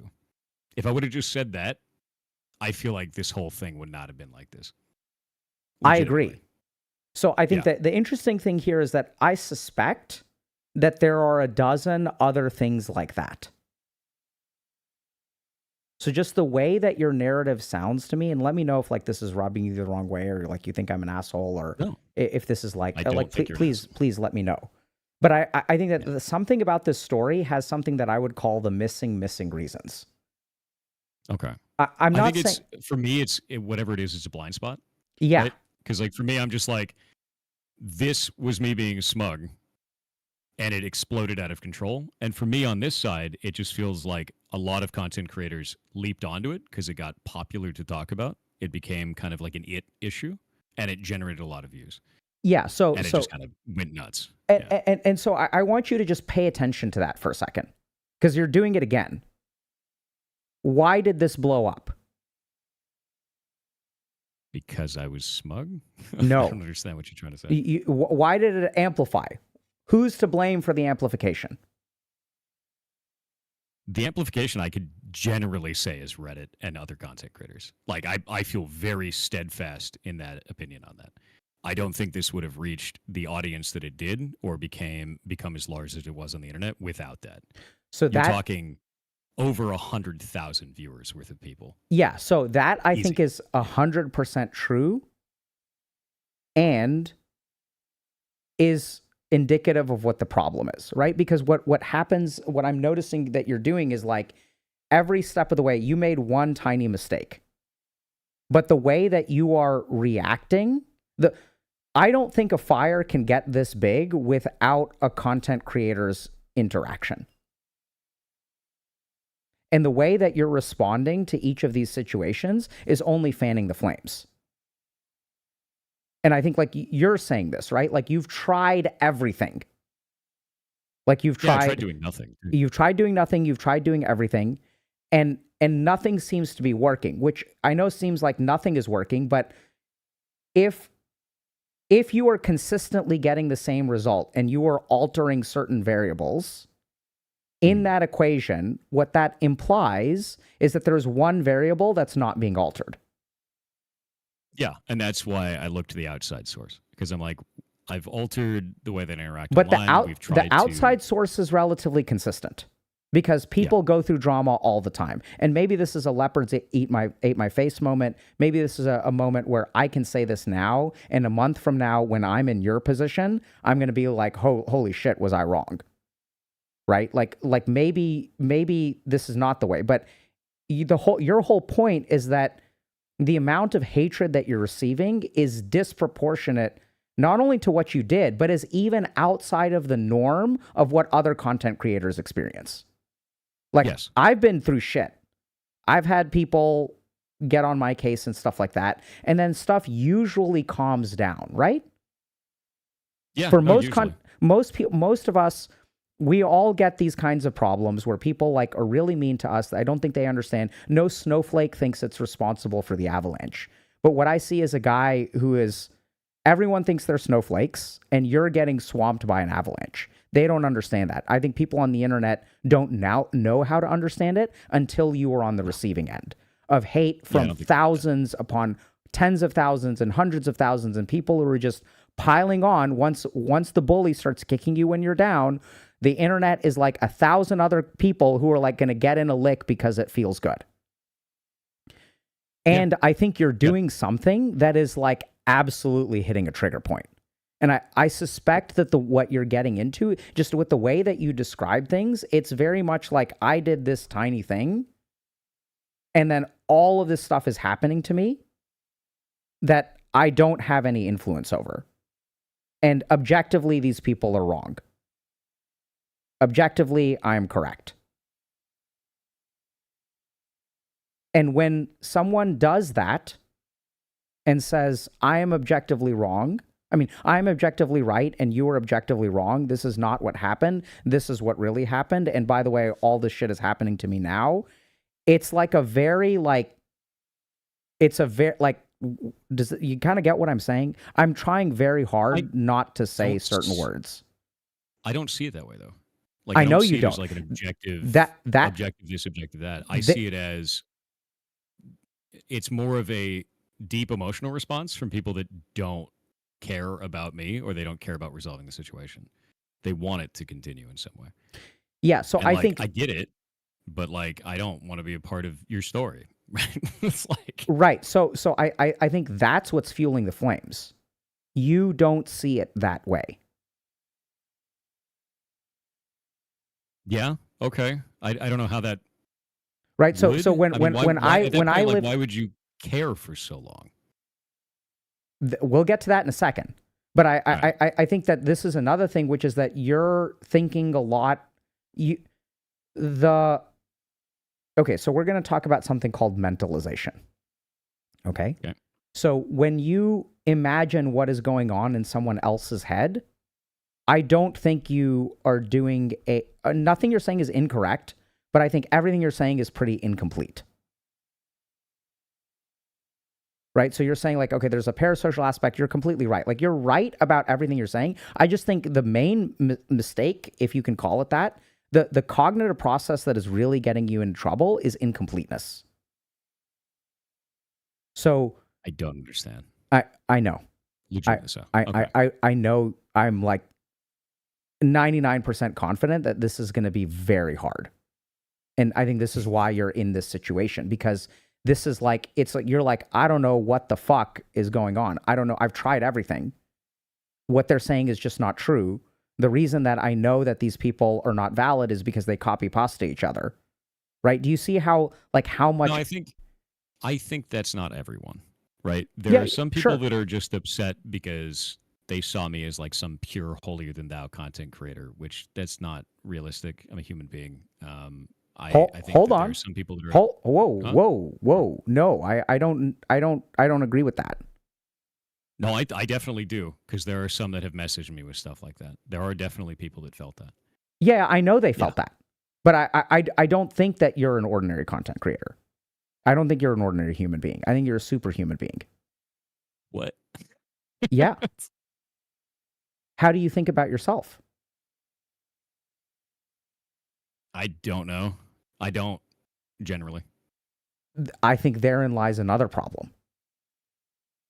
Right? So if you don't think about, I know it's weird, like I'm sending you a lot of weird stuff. Right? So I think that if you don't think about yourself on a regular basis, the version of yourself that you will have on your mind that then projects out to the outside world is not going to be an ordinary human being. I think you project exceptionalism. I'm not sure I understand, but I can understand that. So I think that this is going to be a situation where it's going to be very hard, and I'm going to do my best. So the first thing is I'm not right. But I think that there's something about the way that you construct narratives. There's something about the way that you are objective, but other people are subjective. How do you know that you're not the subjective one and they're not the objective ones? I absolutely am subjective. I don't think that that's the case at all. There's no way that everything that I say is objective. That would be ridiculous. I think that would be absurd. And if we go back and listen to the conversation that we've had from now, would we be able to predict that's the way that you feel about yourself based on how you've been talking? I don't know. I think the answer is going to be no. Right? So when I ask you, why do they feel this way? How do you know that they're wrong? You say, well, objectively, you rely on proof. And if you're dealing with people who are mature enough, then they understand that. But if they're people that are younger than you, that means that they don't, that these young kids nowadays are not proof oriented. There's parasocial. Yeah. And the tricky thing about this is that you're not wrong. So I would agree with every single one of the statements that you've made. But I think that it's a defense mechanism for that. 100%. A defense mechanism meaning what? No, it's a defense mechanism on my end. And the reason why I did that is because it's gone on too long. And it's gotten to that point where it's hard for me to have a response that is not an emotional response. Like we talked about this before, is like whenever I feel like I'm having an emotional response, I just stop and I walk away for a moment, come back to it. But with this, I'm getting back into that old habit of like, I need to deflect this. I need to diffuse this. This is kind of a wall in front of this. I don't even want to and you just kind of put it up there and walk away from the scenario. And that's literally what that is, which is, here's my evidence, take it or leave it. And the reason why it ends up being, here's my evidence, here's how I feel people are, this is the objective fact of this, is because we've had tens of thousands of people bringing that up, and it's just turned into like a callus, if that makes sense. I think it makes a lot of sense. How are you feeling about this call, by the way? Like, is this okay? This is fine. Okay. Yeah, no, this is fine. So I think this is what you're. So here is what has contributed to the situation, which doesn't mean that you did something wrong. I don't think you're bad or anything like that. But I think that this tendency to walk away from your emotions and lean into logic, I don't think works very well. So I think, like, remember how we said that something that you're doing about the way that you respond to this is like triggering people harder. They're getting angrier and angrier and angrier. They're not letting up. Whereas like most content creators, people basically move on to trolling someone else. So anytime a content creator, like reaches out to me and they're like, hey, I'm really struggling, I'm like, the best thing that you can do is wait till they move on, because the internet is an ugly mob. And this is the other thing that you're running into, which we haven't talked about. I do think that what you project is exceptional. And one of the things that the internet absolutely loves is to take an exceptional person and make them bad. So we love tearing down people who are good, and we love redemption arcs as human beings. Right? There's like, this person thought they were the best thing since sliced bread, and we're going to fucking tear them down. I've been on the receiving end of that a lot. And then the flip side of that, yeah. I think that makes a lot of sense. And to be clear, I don't think of that about myself, like at all. Like, I'm constantly going over anything that I can do right, anything that I can do wrong. I remember all of my own mistakes and beat the shit out of myself for them whenever I do that, just like I feel like a lot of people do. I believe you do that for the stuff that you are aware of. Yes, I mean, you can't do it otherwise, right? Like how things that I'm aware of, for sure. 100%.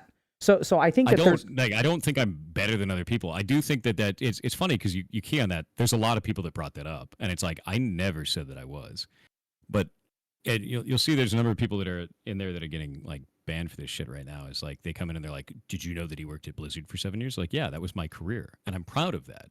So of course I'm going to talk about that, because it gives context to talk about other things around the games industry, which is what we do on the stream. Yeah. So I think sometimes the things that I talk about in regards to those types of things is misconstrued as arrogance or boasting, when in reality, I'm just trying to give context. So that is the problem right there. So I want you to listen to this phrase. Sure. This gets misconstrued as arrogance, but in reality, it's this. Yeah. That is the most arrogant statement on the planet, bro. Like, tell me I'm wrong. Okay. I don't see it that way, but all right. Right? So, you don't see it that way. You're wrong. No. Right? I'm right. So you're subjectively, you're thinking you have blind spots. You're wrong. Like, I'm objective and you're subjective. No. This is not the way it's perceived. This is really the way it is. I think that turns into, I guess, conversational PvP for the sake of it, if that makes sense. Absolutely. It absolutely turns into conversation. That's what you're doing. When I say I'm doing this for context? Yes. When you're saying other people get it wrong, and here's the reality of it. Like, go back and like we can like rewind the stream and just listen to the structure of your sentence. That is me being adversarial against people that are trying to make it out like that is an arrogance thing, that it is a boasting thing, like I'm trying to push somebody else down. That is absolutely being adversarial against that kind of speech. 100%. I'm not. I don't think it's so. I think there's a construction in your speech, and there's a theme. If we listen, I know it's kind of hard, but you do things that are objective, right? And subjective. I'm a human being. Which ones do you represent? Which ones do we hear when we hear you talk? I'm not sure I understand. Okay. So, for example, if we were to code statements as subjective or objective, okay? Okay. Like, so coding a subjective statement is, let's say, like, I'll just give you an example. You know, why are people getting mad at you? Or you said something about, I rely on proof. So if I were to code that, it doesn't mean you don't. I know. I feel like somebody could take it that way, but that's not. No. That's I'm not going there. So if we were to code that gets coded as objectively, right? That's an objective statement. Okay, sure. So here's a subjective statement. I feel like this is unfair. Okay. Have you said that at any point? Yes. Over this conversation? I feel like I have said that because I was talking about the response is not proportional. There we go. That's hold on. No. That's beautiful. That is the response is not proportional. That is not a statement of subjectivity. That is a statement of fact. Okay. Do you understand how I'm coding it?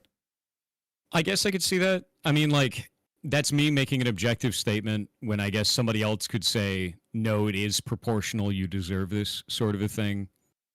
I guess the thing is I just don't agree with that stance, so I state it in the way that I do, right? With that. And I don't know if that's wrong, though, because I feel like there's a limit that seems sane. So, by sane, I mean correct and, like, not... Absolutely, man. There's absolutely a limit that seems sane. Yeah, and I think that's going to be different for everybody. No. Whatever their version is. No, it's not. Because you didn't say there's a limit, because you used the word sane.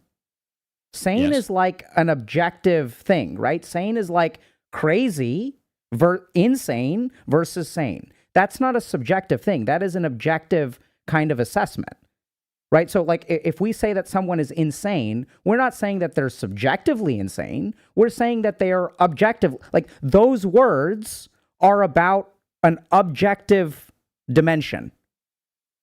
But I'm not sure I understand the direction of this. And I think the reason why is because when I'm talking about these things of an objective stance of this is too far, is because the statements that people are making are really fucked up. Like, I do think that it is correct to make an objective statement to be like, you shouldn't be sending me pictures of my house from Google Maps. Right? I agree. I don't think that's wrong. So great. So let's take a step back for a second. Are you sure this is okay? Yeah. No, okay. I guess I just don't understand the direction of subjectivity versus objectivity. I'm with you. Like so I'm slow playing it. So let me be explicit. So remember, this goes back to what you are dealing with is disproportionate, right? So there's a variable that's missing. Something about the way and now I'm making an objective statement, okay? It's not about blame. This is about assessing the way that you are existing on the internet and the response that happens to you. There's something in here objectively that is disproportionate. Yes. Okay? And this is completely, and even if we say, oh, here's the reason and you're to blame for it, I don't think that there's any reason that we can come up with that justifies other people's behavior. Does that make sense? On some of these cases, yes. Yeah, okay. So... yeah, I think there is a limit. Now, what I'm trying to get into is precisely this, which is and this sounds arrogant, but I'm going to say, so it's clear to me that you have blind spots about this because something about the way that you are navigating, you have a rubric for how you interact with people. And something about that rubric is fucking triggering people. So what we're trying to do, so how did you feel when I said that? I thought it was funny because, like, I guess for me, it's a kind of a dumbing down of the scenario, right? Of like, yeah, it's triggering people, but it's so much more than that. But yeah. Okay. I think it's leading them to do things that I don't even understand the reasoning behind it on a lot of that stuff. Yeah. Right. So I think the end game that I have here is to hypothesize what could be responsible for that gap. So in my experience, when something like this happens to someone like you, I think you're a decent dude. I think it sounds like you made a smug comment and you ran away from the raid. It's a fucking hardcore raid. So I don't know what people were expecting. You know, like when you play WoW hardcore and you raid, sometimes things go bad and people die. Like that's just what happens in a WoW hardcore raid. Like what were people expecting? But I think what you're tapping into some energy that is like that I think you're blind to. You don't understand. It doesn't make any sense. And my point is that the reason it doesn't make sense to you is because of the way that you are looking at the world. Which is that if you pay attention to your statements are coded very objectively. And so then what happens is once you start looking at the world in terms of proof or not proof, I don't know if you're right, I don't know if you're wrong, but the question then becomes, how do two people that think that they are both operating based on reality, who disagree, how do we patch that up? How do we bridge that gap? I mean, generally what I see with that kind of stuff is the way that I like to do it is you kind of present evidence and stuff, you talk about it, you find out if you were right or if they were right. And sometimes you're both wrong, right? Like it just comes out to that. You learn something, you move on. Sometimes when it's like, I find it to be disingenuous, right? And I will use that as an objective term. Yep. I find it to be disingenuous to have a person come in that is not interested in a resolution, that just wants to cause a hateful situation. Absolutely. Right. And that's most of what I'm getting with this. And when they can't get me, it makes them angrier. When they can't hurt me, it makes them angrier. When they can't do anything about it, they can't shut down the stream, it makes them angrier. We get tons of people that'll come in and say things like, people still watch this guy. It's like, yeah, we still have a massive community. People love, hanging out here and doing stuff. So like, I feel like when I make those objective statements, it's because I go, this is how I have this situation for communication. And if your only reason to be here is to cause problems, it's not going to be compatible. But if you want to, and I tell people all the time, it's like, if you want to talk about this, we can talk about it. But if you're just here to copy paste something off of Reddit, cause a scene, and then get banned, like, we just don't care. Just going to ban you. Okay. So I think what makes That's why this... I'm objective about that, if that makes sense. Yeah. So I think what makes this really challenging is not that you're wrong. I think what makes this hard is that you're right. Okay? So when you're wrong, it is easy to show a correction. Right? Yeah. Oh, yeah. When you're right, but incomplete, it becomes harder to show a correction. So like, let's say that I'm trying to think of an analogy. It's like, if I develop a product that is crappy, that is successful, that happens to be successful, it is way harder to understand how that crappy product is crappy. Does that make sense? And I'm not trying to analogize you to a crappy product. I'm really just using this as an example of I mean, I love your content. Like, I really do. I think you're a great guy. Like, I don't think you deserve this. I'm in your corner. Okay. But you see what I mean? I'm just using that as an example of, like, if you make a crappy video game, right? And then, like, people play it, that doesn't make the video game good. And trying to explain to someone, hey, I know y'all think that Oblivion is an amazing game. I'd give it a 10 out of 10, but Oblivion is the start of the decline of the Elder Scrolls series. Oblivion is the first step in the wrong direction to what ended up as Starfield. That is something for a lot of people to have difficulty understanding. Right? Because Oblivion was a great game. It's a 10 out of 10. But if you want to really understand the glory that was Elder Scrolls, you have to play Morrowind. And chat is very divided on this topic. The chat is wrong. Like, they're wrong. It's okay. Sometimes I get to be right and they get to be wrong. It's a very objective statement. Absolutely, right? So, and how do people respond to that? I mean, it depends on the context, right? I think that there are moments where you can make statements like that and it's funny. It's so I think what makes this hard in your situation is that everything that you say is correct. I just think it's incomplete. So what I'm basically getting a sense of is that you tend to since you move away from some of this like emotional energy and you lean in, so the first thing that happens is once you suppress your like emotional circuitry, your emotions still influence your logic. Okay. Okay. I can see that. I think in times of deep stress, that gets more so. 100%. It gets very, very, very good, right? So it's not that the emotions stop. It's just that we start dissociating from them. Dissociation doesn't mean shut down. It means unaware. And then what happens is the emotions will shape our logic. And it's not that they're illogical, it's that it becomes more selective.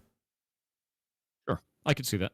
That makes sense. And so I think what's going on is like the story that you tell me has what I would call missing reasons. So I know that's confusing. There's a great post about it that I think a therapist made many years ago. But sometimes when people tell stories and like bad things are happening to them, they are leaving out things that evoke the response of the other people. So when you tell a story that other people are just like crazy and it's the internet and it's parasocial and people are reacting, there's something missing there. I don't think you can evoke, I mean, it's very possible that you are just incredibly, incredibly unlucky.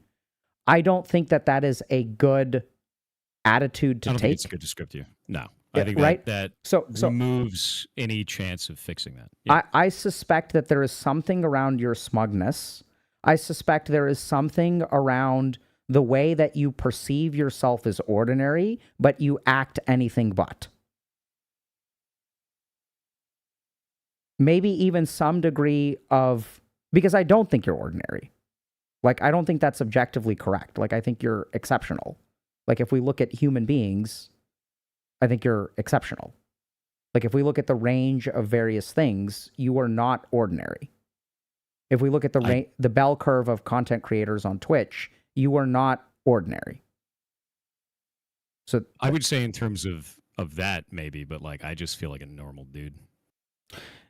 Yeah, I feel like a normal dude that sits in a chair for 12 hours a day. I think that makes a lot of sense. I think there are parts of you that are, and it sounds like you sometimes push these away. I think there's a lot more there. So you said, I feel like a normal dude. I think that makes sense. But I think there's a lot of feelings there about being a normal dude that maybe are not super conscious. Okay. Right? I'm not sure I understand, but I think that's kind of the point. Yeah. Yeah. So, and the challenge that I have is that I'm making statements that are unfalsifiable. Right? So if I say, subconsciously, you don't think you're a normal dude, how can you ever disprove that? So this is one of the frustrations with my profession, is that sometimes people like myself will make these statements, right? So I do this carefully, where like, I'm not saying this is correct. I think it's worthwhile for you to explore how you construct a narrative, what people, and this is where I think what happens is when people react to you, you look at the objectivity. I think that's a mistake, because nothing you perceive will be objective. The human brain is not capable of objective perception by definition. I do think there is an objective reality, and I do think that's something that there is value in striving for in many situations, because something I don't like is perception is reality. And I know that perception is reality for the grand majority of situations. It has nothing to do with the objective reality of what is truth of the situation, what actually has occurred or anything like that. It's how do I feel about what occurred? Well, and that's something I've always felt. And that's kind of like a big thing for me. Yeah. Great. I love it. I agree with you 100%. And I would love to talk about that with you maybe today, maybe on a different day, just about the philosophy side of it. But I think my point is, so you're right. So like there's an objective reality, agree. And perception is not objective reality. So when you look at objective reality and you conclude that this is what really happened, where are we? Is that objective reality or is that your perception? That is my perception. Very 100%. Good. Right? But when I talk about it, I think the disconnect is this. When I talk about something and I say it with, this is what happened, That's from my perspective. And I think maybe I'm not doing enough in terms of explaining this is from my perspective, this is how I feel about it, because I don't talk that way generally. Yeah. That's not what you should be doing. So I think this is key point. This is exactly it. So I think this solution space seems hard for you to grasp. You shouldn't be further explaining yourself. You should be further trying to understand why people feel this way about you. Right? So this is not about what is objective. It is about what someone else's subjective perception of you is. And that will give you insight into how you are perceived, which in turn will give you an insight, an ability to bypass your own cognitive biases of your own perception. So if I want to understand what I really am, I have a certain amount of information from myself, right? This is what I think I am. But then I have another very valuable piece of information, which is other people's perceptions of me.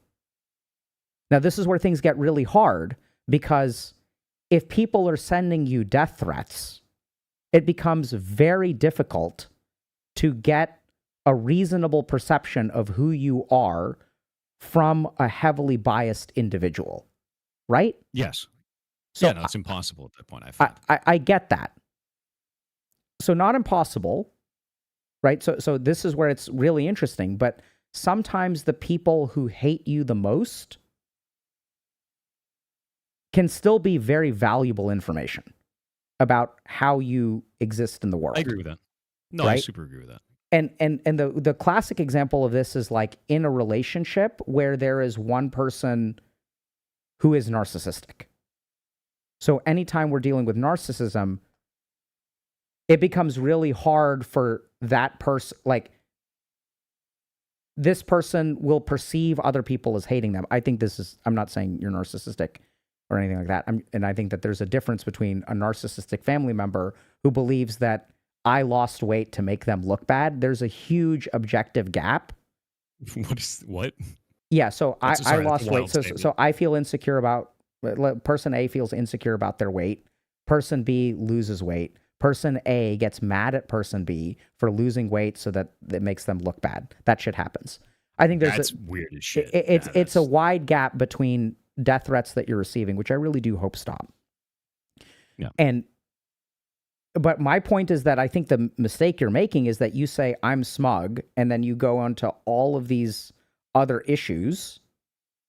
Whereas I think you're really downplaying, whether consciously or unconsciously or whatever. Maybe it's even objectively correct. I don't know. All I know is that when you do that, people are not going to be happy with it. And when they respond to you, we're not talking about right or wrong here. We're talking about efficacy or not efficacy. Trying to understand where they're coming from with their complaints, as opposed to, so basically steel manning their argument instead of straw manning their argument. Okay. No, I mean, right? I think the thing is that that's what I tried to do in the beginning. And I have not done that since. I think I stopped doing that about 30 days in. I tried to sit down and talk to people about it. I tried to ask people like, hey, why are you saying that? And each time that I tried to do that, like I said, the callus kind of built up. It would end in just screaming the same thing over again until they get banned. And I haven't been able to get like a valid, real conversation out of it. I think the biggest thing is that I've only been able to receive really polarized responses. I either get people from our community, they're like, no, you're the best, you didn't do anything wrong, which is not true. Like, obviously I screwed up in the dungeon, right? Like, that's obvious, and I was smug about it. Like, get it, right? And then there's the other side of it, which is, you're a piece of shit and you deserve to die. And I'm like, dude, these are so polarized. What am I supposed to get from this? So the solution that I am suggesting works with humans. I don't know if it works on the internet. It's a very different thing, right? No, absolutely. Right. So in the real world, when someone gets mad at you, like, I want y'all to think about if people behaved in the real world the way they do on the internet, shit would be crazy. That's actually already started happening. This has spilled over into people interacting with me that way in real life. Yeah. So, yeah. Yeah. And I mean, that's like, even if someone does something, I don't know what Thor did to hurt y'all, but I don't think he did very much objectively. Maybe I'm wrong. I don't know. Like, so that's where, like, even when I say that, the way that I attach a statement to it, maybe I'm missing something, right? But my understanding of the situation is that you were kind of an ass about something involving a WoW raid. And then my guess is that you were kind of an ass with the way that you responded to it, because you're really good at being an ass, like in a way that I really appreciate, but you're an ass. So it's when what I say makes smug, that's the same. Yes. I would yeah, yeah. So like what I love, I've sent you a couple of DMs because like I'll see your shorts or whatever, and I'll be like, this is fucking amazing. That assholery that you exhibit, where you have these kind of base takes, is like what makes you amazing. And when that kind of emotional energy comes out where you did something wrong, and then I think what happens is the way that you frame your response is, it's not that bad. I didn't really do too much. Everyone made mistakes.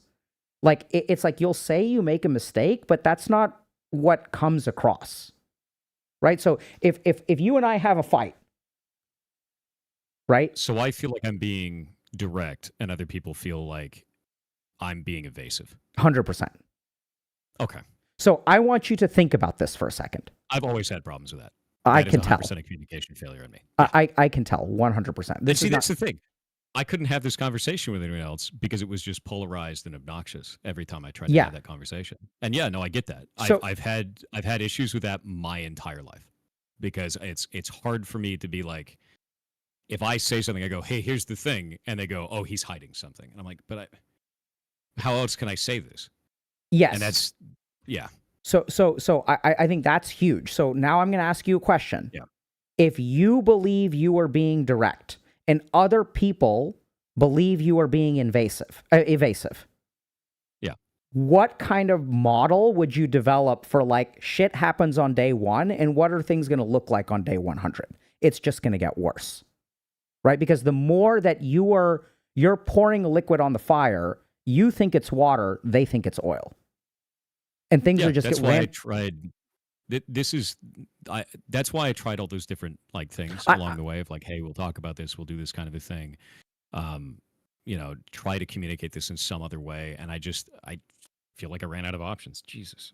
Yeah. So I really do, and maybe it's like me giving you the benefit of the doubt, and this will trigger people as well. I think you've done the best that you know how to do. I think you've done a really good job in managing this really shitty situation. I feel like it, but I don't know if that's true, right? Like, I don't know. So I think what's true is, I think most human beings do the best that they know how to do. And oftentimes we don't judge people based on what they're capable of. We judge people based on what they do. So when someone is hurtful to me, like, I'll give you, I know it's kind of a weird abstract sentence. So when I'm in the emergency room, someone is high on crystal meth and calling me an ass fucker or whatever. Sorry, maybe that was too much. That's fine. I've heard it. I mean, that's medicine. Okay. Right? So when they say things like that, like, the objective impact of those words is like, that's what they're doing, right? That's hurtful. And at the same time, the most peaceful and harmonious way to go through life is to do our best to, like, understand where this person is coming from, right? This person is crashing off of crystal meth. Their dopamine transmission was 10,000 times normal 2 hours ago, and now they are completely dopamine depleted. The more that we can do that, objectively, what they did was unacceptable. And also, like, if we treat people that way, like, it doesn't work well. It just doesn't work well. I'm not saying it's fair. I'm not saying it's just. I'm not saying it's right. I'm not saying it's good. I'm just saying it's like, it doesn't work. It's not harmonious. And I think what's been going on with you is first of all, people are not doing that for you. They're doing the opposite, right? People are not saying, hey, this guy is like, so for all the accusations. So like, I remember seeing something on LSF about people accused you of cheating in Outer Wilds or something. Like, this was one of the things. I don't know if that's true or not true.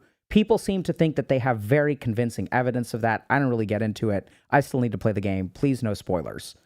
My point is that in those moments, even if they're objectively correct, I think the right thing that we need to do as humanity and the internet is cut people as much slack as we can. And this is where a lot of people will say, oh, we cut them slack. No, you guys don't cut them slack. Like, we don't. Let's be honest. On the internet, when you feel judgmental towards someone, the most knee-jerk reaction is to not cut them any slack, but to dogpile them. That's what happens. There's this very primitive human psychology thing of like, when one bully is beating someone else up, we're going to get our kicks in, especially if it helps us feel good. Now, the problem, Thor, is that I think you are guilty of exactly the same thing. We all are. It's a human deficit. Sure. Okay? But you're guilty of it too, because I think what you say, hey, I was just smug, that's not how it felt to other people. I think that was me dumbing it down to a flashpoint moment, not the full story. Absolutely. So, and that's where you're screwing up, because you will dumb down your flaws to one word, but you will extrapolate and hypothesize other people's flaws to the nth degree. I don't think that is a fair assessment. Okay. Personally. Yeah, and I don't feel that that's a fair assessment, because I don't feel like I do that to people. When I'm talking about, hey, these are all the things that came after this, that's because that has gone on. Like, the moment was like a day. The attacks for that have been 100 days. Okay. So there's so much more content to talk about in terms of how much negativity there has been. I rescind my statement. Yeah. So I accept that there is, okay, so here's how I would modify it. So I think you're right. I take that back and I apologize. Yeah. No, okay. And I think the perception from my end is still the same. Okay. Right? So we heard a long story from you. Even if it's congruent with reality, one word of what you did wrong, smug, and then 99 words of what other people did wrong. Even if it's correct, I'll agree that it's correct. My point is that when a human being shows up and says, I did one tiny thing wrong and everyone else did 99 things wrong, the reception that they're going to receive is not going to be pleasant. The thing is I don't know if that's always the case. It's not always the case. Because what I've found more often than not is I'm trying to give context of, like, here's all the stuff that happened from my perspective. This is the response that the person has from it. They, at this point, it's, because it's so exhausting, it's like, take it or leave it. It's like, here we go. Have the thing. You're right. You're 100% right that it is. So I think the big difference is who the person is. Yeah, I can see that. If you were a human being who was physically assaulted on the street, you could say, here's the one thing I did wrong. Here are the 99 things they did wrong, and everyone would be on your side. You, however, have some combination of luck or the way that you interact with people, which you kind of said, like, you've struggled with this. So I see that this is like, it's like a difficulty with mentalizing is what we call it. I don't know what mentalizing means. Mentalizing is the ability to understand other people's thought processes and internal experience. Now, I know this seems confusing to you because you are really good at cognitive calculation of those things. But there's a big difference between understanding their internal experience and calculating their internal experience. Okay. You're really good at calculating, which is, I think, what you've managed to do. You use that, and you're not alone, by the way. A lot of people have this. I have this, where we calculate our way to understanding other human beings instead of, like, understanding their subjective experience.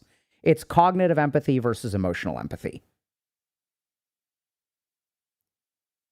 I think you have to do both sides of that. You do, 100%. That makes sense. Yeah. And, like, no, because I think for other scenarios, I feel like I have done that. Yep. of like, hey, I can understand, hey, this person is doing something illogical, but they're doing it because from their perspective, it makes the most sense. Like you explained the person who's like high on meth, right? And they're having a freak out and they're screaming stuff at you. What they're doing doesn't make sense for everyone else around, but from their perspective, maybe they feel like they're getting attacked. Maybe they feel like all this kind of stuff is going on, right? So I understand that side of that completely. But with this scenario, like I said, it was exhausting at this point. That's fallen away. The layers of I guess giving a shit about empathizing with attack people that are coming in is just gone. I completely agree. So what I'm sort of this is more of like a long-term thing where like I think this is also where like if any of y'all are in this situation, right? This idea of like I keep on doing what I think is the right thing and it keeps on messing things up. And I think you had a brilliant way to for me it clicked. I think I'm being direct, other people think I'm being evasive. So Yes. I think for people, if y'all find yourself in a situation where you're like, I'm doing everything right. And by the way, this is like in the line of a narcissistic defense. Right? So a narcissistic defense is one where you think you're objectively correct and people around you are like wrong. So that is like I don't think I'm objectively correct. I'm just giving my perspective. I'm not saying you are. I'm saying this is in line with a narcissistic defense. So I'm talking about the general principle, not about you. So, and this is just what happens. So this is what all human beings do. When we feel attacked, we tend to, the narrative that we portray is shaped in a certain way that like we don't really control. Like, so if I'm talking to a narcissist, I think, so let me just take a step back because I got to do a better job of this. So the first thing is that the narcissistic defense mechanism is something that all human beings employ. In yoga, it is called the ahamkara or the ego. So like we all, in order to function in life, it is very difficult for us to look at ourselves objectively. Now, what makes it harder to look at ourselves objectively is how much people attack us. So the more people attack us, the more our emotional and mental reaction is to defend.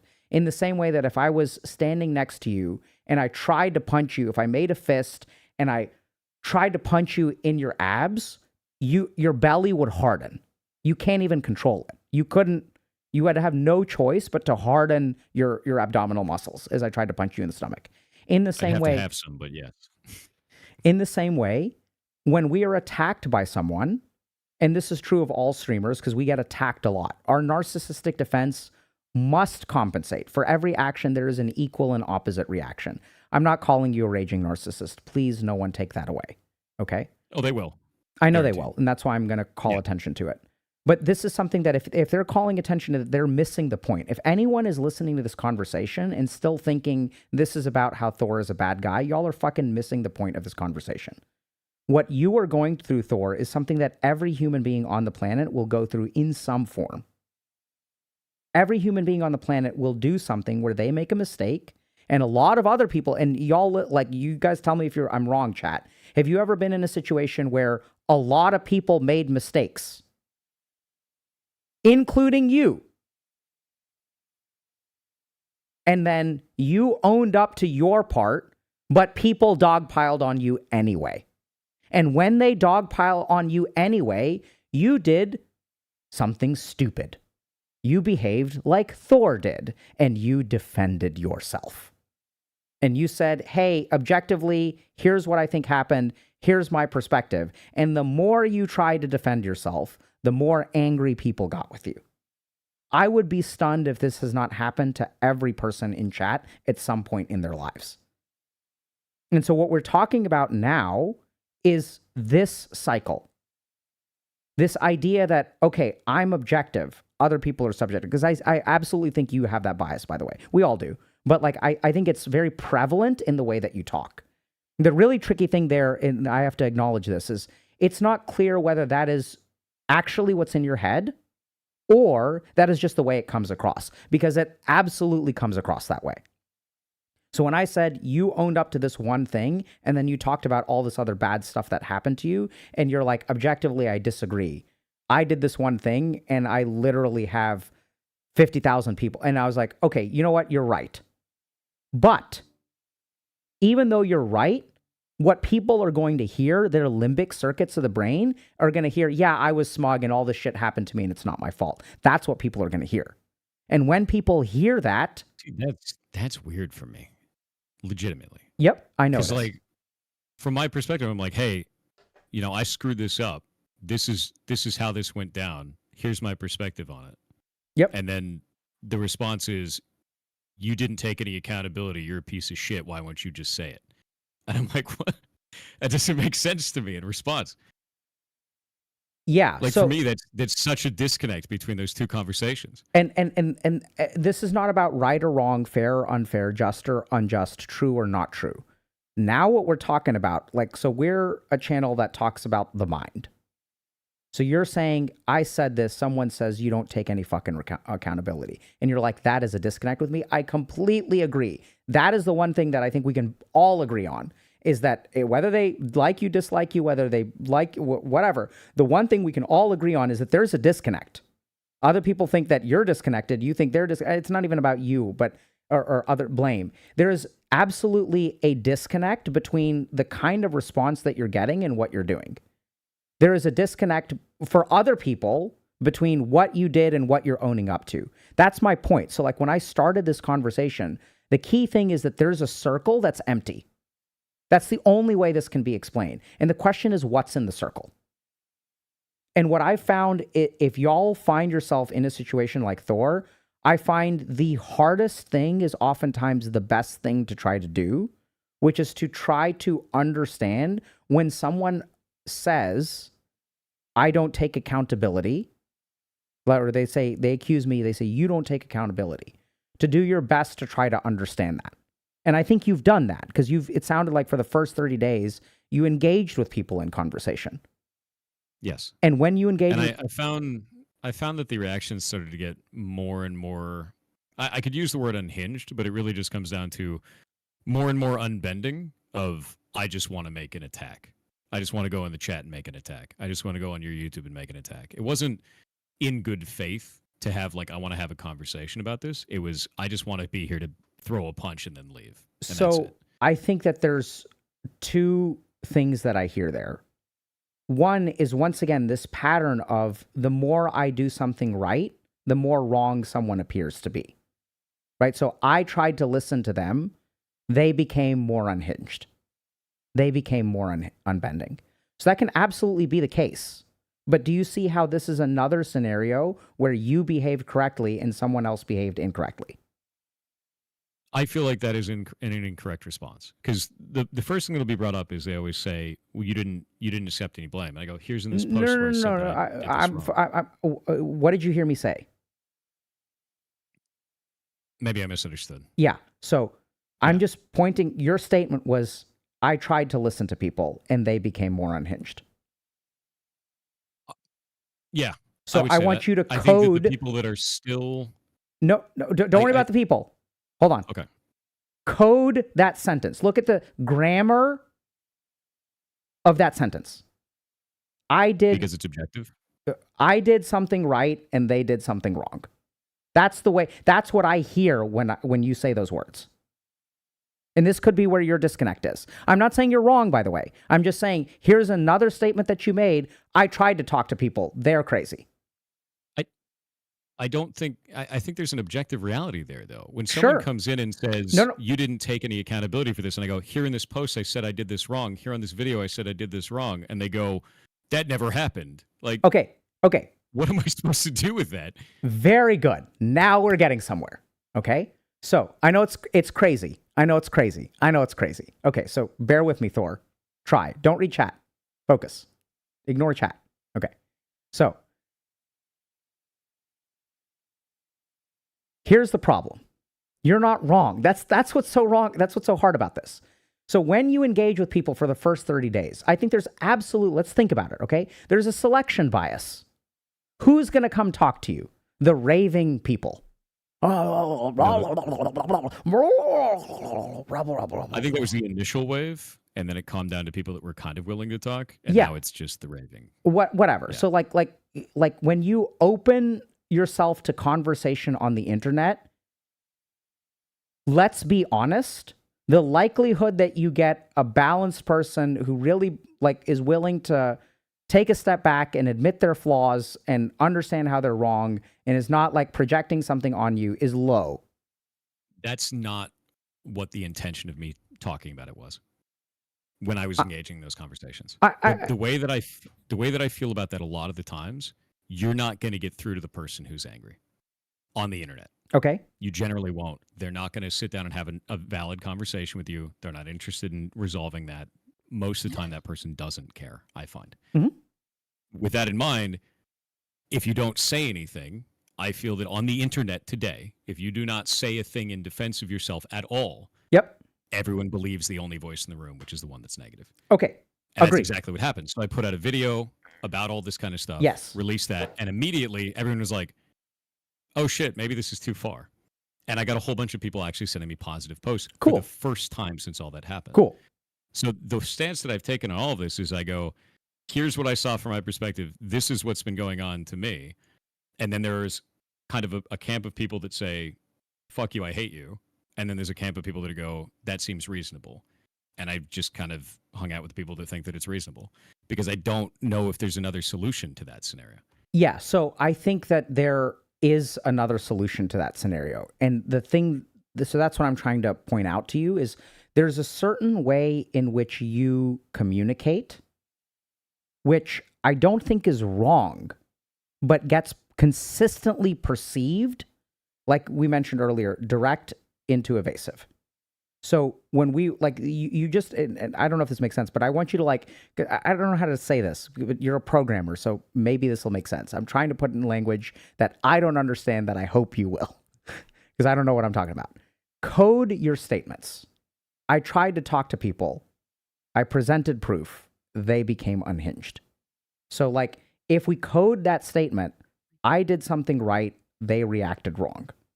What I hear frequently in the way that you communicate is that structure. Now, what makes this so confusing is that I'm not saying that that statement is factually incorrect.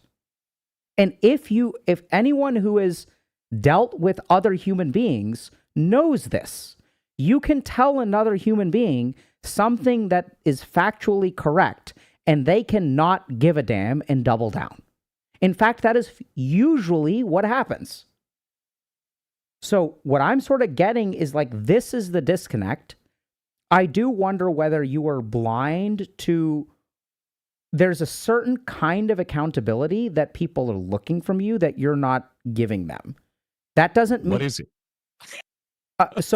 This is what I'm digging into. So one is maybe it's in the way you're giving it. So it's not that I'm not saying you need to take more accountability, okay?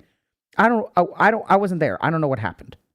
But my point is that when I see this pattern, and it could be just like, it's like a perceptual thing, because the way that you're talking is making people more upset, which doesn't mean that you're wrong. It's just like the way that I'm communicating is ineffective at resolving this issue.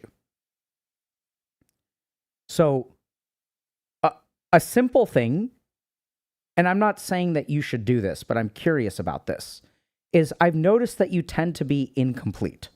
I've noticed that you tend to be complete with your answers. So when I look at that X thread, right, you try really hard and you do a great job. You're like, here's what happened, here's what happened, here's what happened, here's what happened, here's what happened. Have you ever tried to be incomplete with the smugness? Just talk about the smugness. If I try to be incomplete with it? Incomplete with the whole story and just focus on the smugness. What does that mean? Let me show you. Not give any context whatsoever? Yeah. Let's say yes to that. I think that's a bit of hyperbole, but just an emotional response? No, just say, hey guys. So basically, when you tell the narrative, you start with like, I made a mistake, everyone made mistakes, I was smug. And then there's a lot that comes after that. How would you feel about just ending it after that first paragraph? I hate that. Okay. I have like an immediate emotionally angry response against that. Very good. Because it feels like idiocracy. Okay.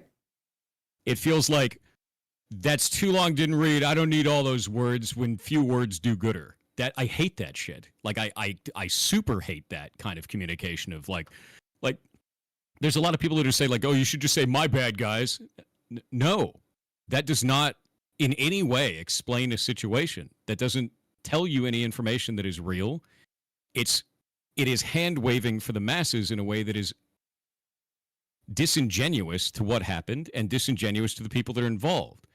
I feel like to do that would be just me lying for the sake of lying so that people would fuck off. I really hate that. That absolutely feels like idiocracy to me. 100%.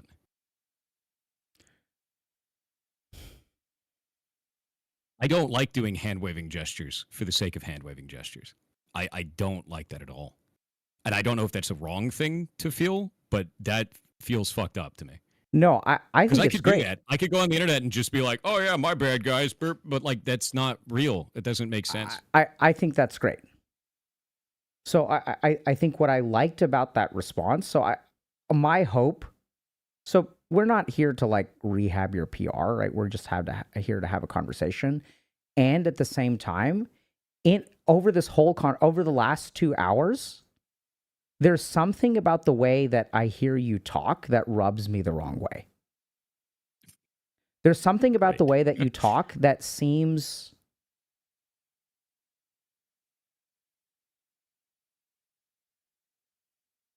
dismissive. So I'll tell you where that. No, I agree with that. Right. So no, it's like I made a mistake. We all made mistakes. Okay. Right. So there's something about your sentence construction. It's like, oh yeah, Thor, I'm sorry I cheated on you, bro. I really do love you. We both have flaws in this marriage. Like, do you see what that? We're not married, but you see what I mean? Now that you've cheated on me. Yeah. But like... So there's something, and I don't think, and this is what's so tricky is like I don't think you're wrong, like I don't, and what we got the way from that you, I feel about it, yeah, is that it I don't even know if the word it doesn't feel like a lie. It feels like appeasement. It feels like appeasement for the sake of appeasement. Yeah, it feels like they're asking for something that they know is not real, and I'd be giving them something that we both know is not real for the sake of giving something that's not real, so that they stop being mad about something that doesn't make sense to me. Yeah. So I think I think the key thing there is I was trying to figure out what won me over when you said that, and I'd be super curious if like how chat reacts to that as well. I'm not looking. I don't think you should, but. Because I think that's what people are missing from you is like when you, and this is what I think makes you great, is when you actually, your best content is not when you're logical. Your best content is when you're emotional. And the logic supports it. Like there's logic there. But you're like, look, I'm not willing to do that. Could I do that? Absolutely. I just don't think that's right. Yeah. I think that this is like a stupid fucking appeasement world. I'm not going to be like all of the other streamers who post bullshit apology videos for the sake of appeasement and virtue signaling. I think that I kind of fucked up. I'm not done. This is a fucking hardcore WoW. People die in hardcore WoW. Like, I think you've been accused of making fun of another mage or something like that too. Like, I saw some post about that. I don't know if that's true or not true. But look, it's Twitch. We can talk about that if you want. That was my bad. But. Yeah, and like, but like that's fine, right? Like, I mean, I play Dota like not as much as I would like to anymore, and I got to play Expedition 33. But when I play an online video game, especially an MMORPG where tensions are high, I'm gonna blame my teammates. I do it all the time, right? And if I say something like that, it feels dismissive. But something about what you just said, you're like, this is the line in the sand that I'm drawing. Yeah. I've tried my best. I admit I have blind spots. Some of this stuff is a disconnect for me. I think you got to really work on that. Right. So what Sure. I would like, I'm thinking about what that practically looks like. But I really think that something about the way that you construct your sentences, which is objective on one hand, but I think it's also, I think it can be both. I think it's objective, and I think there's a little bit too much dismissal. It feels that way when I listen to you. So when I'm talking about this kind of stuff, what I'm trying to get across is this seems like the most realistic scenario. This is what I saw from my side. It's not me trying to cast blame away from myself. It's going, no, we all fucked up. That's the reality of the situation. We all fucked up. And I think what people want is they want me to go, no, it's my bad. But my bad is a lie. So And sure. I don't want to do that because it feels Yeah. it feels like I'm being asked to give bullshit for the sake of giving bullshit so that other people can be like, oh, I love this bullshit. We're cool now because we both realize that we've both bullshitted each other in this situation. It's not real. None of that is real. It's hand wavy. I'm with you. I'm with you 100%. Now I'm going to ask you a question that please don't clip this out of context. Or if someone clips this out of context, It's already done. please add someone post underneath with a reply this portion, okay? So you say you do your best to look at it objectively and you conclude this is bullshit. And I'm not saying you're wrong, okay? So I want look at it objectively based on my subjective experience. Yeah. Yes. So let's To assume the for a best of my moment, ability. Yeah. let's assume for a moment that you are a narcissist. Okay. That's Okay. going to get clipped. I know. I know. But it's like, I think this is really where the money is. And this is not just about you. This is about everybody, myself included. I run this exercise with myself all the time. If a narcissist goes through the process that you go through, they will end up in the same place that you end up. Which is likely why people make the accusation. I didn't know they did that, but yes. Yeah. Okay. So like, that's the problem that you're dealing with. And it's See, not, I don't know that. huh? That's the thing. For me, I didn't know that. Yes. I had no clue. Right. So Yeah. think about that, right? Like that's the problem. And this is the problem. Like, I don't know if this makes that, like, that's the problem. Is that if I listen to you, are you someone who is objective, who has done like all the, like, is your representation thorough and objective? Or is this the construction of a narcissistic mind that's just defending itself and things like that? The problem that leads into is that goes down to, are you willing to have a conversation with me? Or do you just want to believe the narrative that you already want to believe? Agree 100%. That and that's why you're fucked, bro. Because the internet is not interested in having like 90% of the internet is not interested in having conversations. And you will see this all the time on, take any political subreddit or any political streamer, and you'll see that people are not interested in having conversations.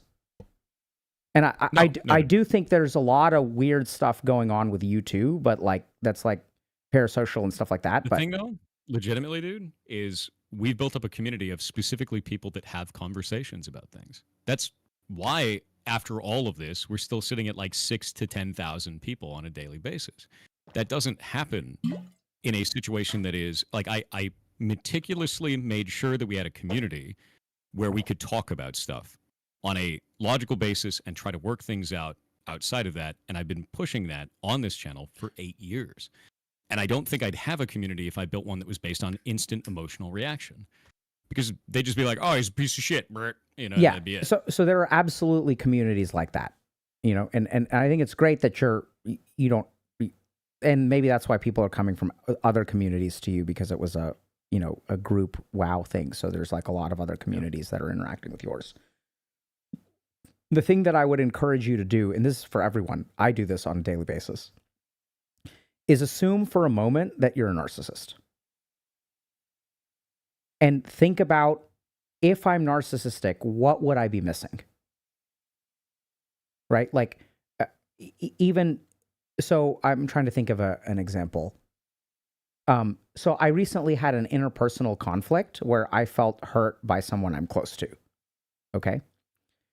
And as I was thinking through all the things that this person has done wrong to me, I stopped for a second and I was like, am I just being a little bitch?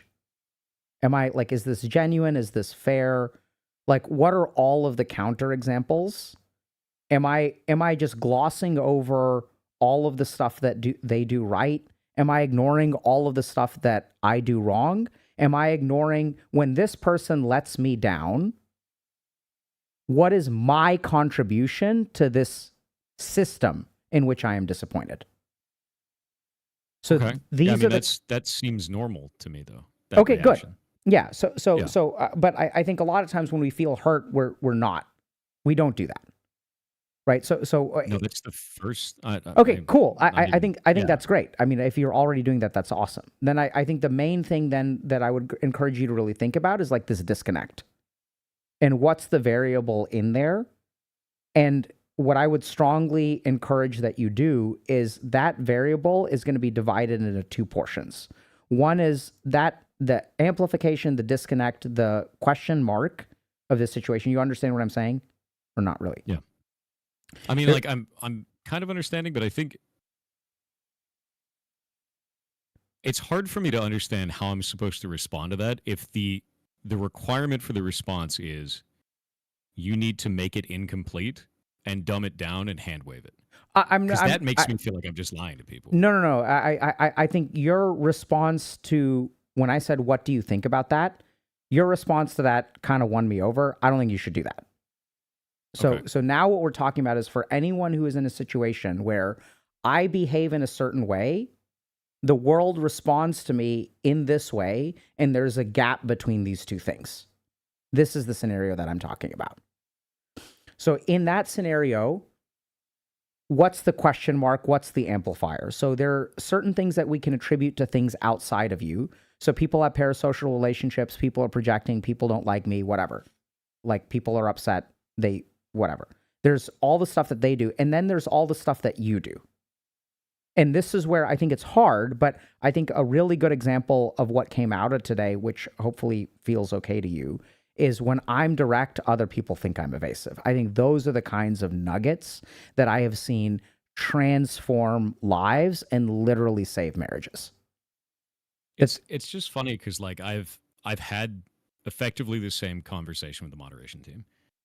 Was like I use the same terminology as like that feels like idiocracy. I don't feel like dumbing down my language and just being dishonest about it to hand wave it makes sense. And I feel greasy doing that. I don't know how else to describe that. Are you hearing me talk about dumbing things down at this point? When I say dumbing things down, I mean like the idea of like, oh, my bad, bro. And just kind of leave it like that. That doesn't make sense. What are you hearing me say to you right now? Of a way to resolve the language of, you know, I feel like I'm being objective. They feel like I'm being evasive. And to me, it comes across as I'm over explaining. I'm giving too much context. I'm making the scenario of myself as a player within that rather than this is what I did and that's it. And then we walk away. Okay. Thank you so much for sharing that. So I understand where our disconnect is. Okay. I have removed dumbing down from the equation of my solution space when I talk to you. Take it off the table. Done. Doesn't feel right. I agree. What I'm saying is that if we look at I'm being direct, they feel like I'm being evasive. The tactical options to solve that involve way more than dumbing things down.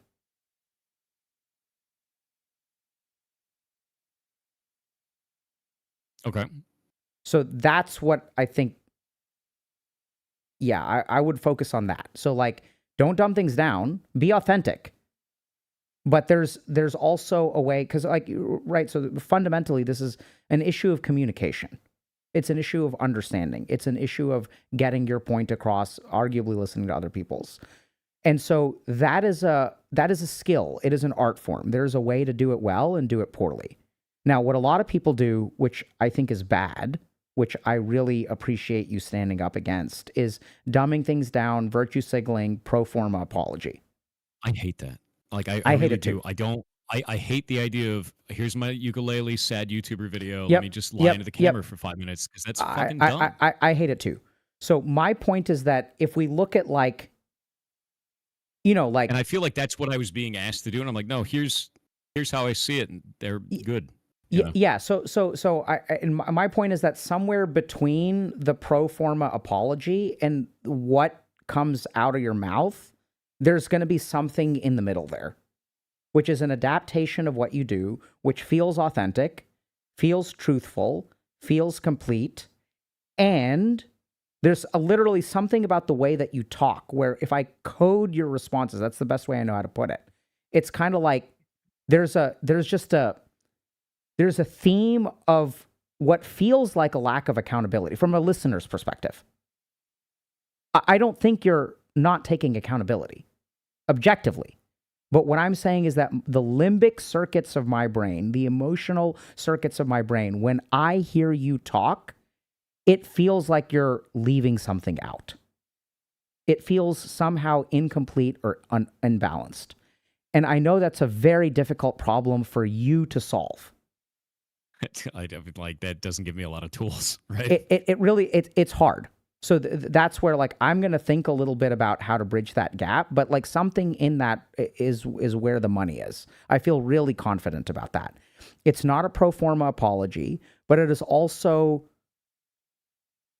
thinking about the way that you make statements that rubs people the wrong way. And then the other interesting thing that I really have to like encourage you to think about is it hard for you to see a different way to use your words? Because in your mind, you're only able to see things one way. The way that I put that up, the way that I put out messaging like that, especially public messaging, the internet will find any chink in the armor to try to unravel it into saying that you're a liar in some way. Yep. We've both seen this. So what I try to do is I go, okay, so instead of putting the ego first on this and being like, I did the best thing or I did the worst thing or being an emotional platitudes for this kind of shit or virtue signal for it, I just go, here's everything that happened from my perspective, and that's my story. Okay, you ready for the mindfuck? Sure. You said that what you put out, people will try to find the chink in the armor, right?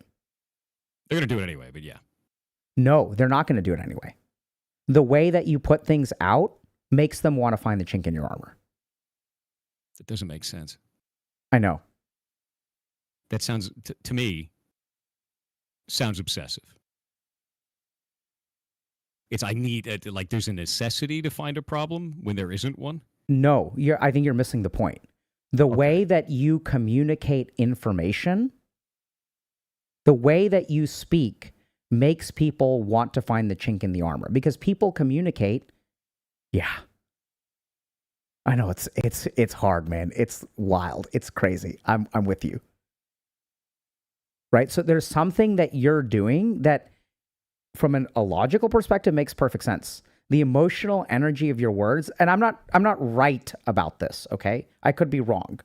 But I really suspect that this is where the money is, where something about the way that you present yourself, which by the way, went away when you got pissed off about when I was like, what do you think about just doing a mea culpa? And you're like, fuck that. I was in your corner. But here's the thing, the way that you talk. You need more of an emotional interaction. Because why do I want to poke you in the armor? Because of your logic? No, because of your emotions. That reflex, this is what you got to understand, Thor. That reflex comes from the emotional energy that you're sending and the emotional energy that they're receiving. Now, this gets more complicated because you are right that this is an unsolvable problem. Because there is only so much that you can do in this situation. That at the end of the day, there are going to be people on the internet that are just there to meme, that are just there to make your life worse, that have little lives where they feel frustrated and then they look at a punching bag and they say, hey, I'm going to punch this person. I'm going to knock this person down a peg. And the tragedy there is that they don't truly have little lives. They truly have far greater lives than they have the potential of far greater lives if they stopped spending all of their cognitive and emotional energy trying to knock some random fucking guy on the internet down a peg. Then they would really be happy. Basis of all the things I try to do on the internet. Huh? That's why I do all. That's it's tough, man. That aspiration that you put there. That's why I do the stuff that I'm doing. Yeah, I think it's great. I generally run game jams and all that. Yeah, shit. It's because this shit is a waste of fucking time. Yep. It is the same reason that I have a short out that's like, stop looking at shorts, go the fuck outside. And I know that that sounds like self-inflationary of like aggrandizing for that shit, but like, dude, the internet's a fucking mistake for a No, lot of people. so here now we get to it. You said, I know it sounds that way. It doesn't sound that way. If I read your words, huh? When I say it that way, it sounds that way to me. But it doesn't sound that way to me. That's ridiculous to me. Yes, I know it's ridiculous. So yeah, I know it's hard. So here's the point. The words, if I were to write them down and we said, hey, is this person arrogant? Maybe it would be the answer that you get. The emotional energy that you add to that doesn't make it come across as arrogant at all. It makes it come across, for me, I get inspired by that. I believe that. That sounds believable to me. So there's some perception. The perception disconnect is when I talk about a situation while removing the emotion from it, when to me that sounds like the most logical way to communicate. And the most objective way to communicate, which seems like it would be the best way for people to understand the scenario fully. And that's the most disconnected for other people because it makes them feel like I'm being evasive. I think that is one step in the right direction for you. And that's because human beings are not logical communicators. I'm well aware of that. We're emotional communicators. Right? So I think the energy that you add to the equation like matters a lot. And what you're trying to remove, and it sort of makes sense, right? Because you have a strategy. You've got a particular strategic approach, and that's what got you to where you are.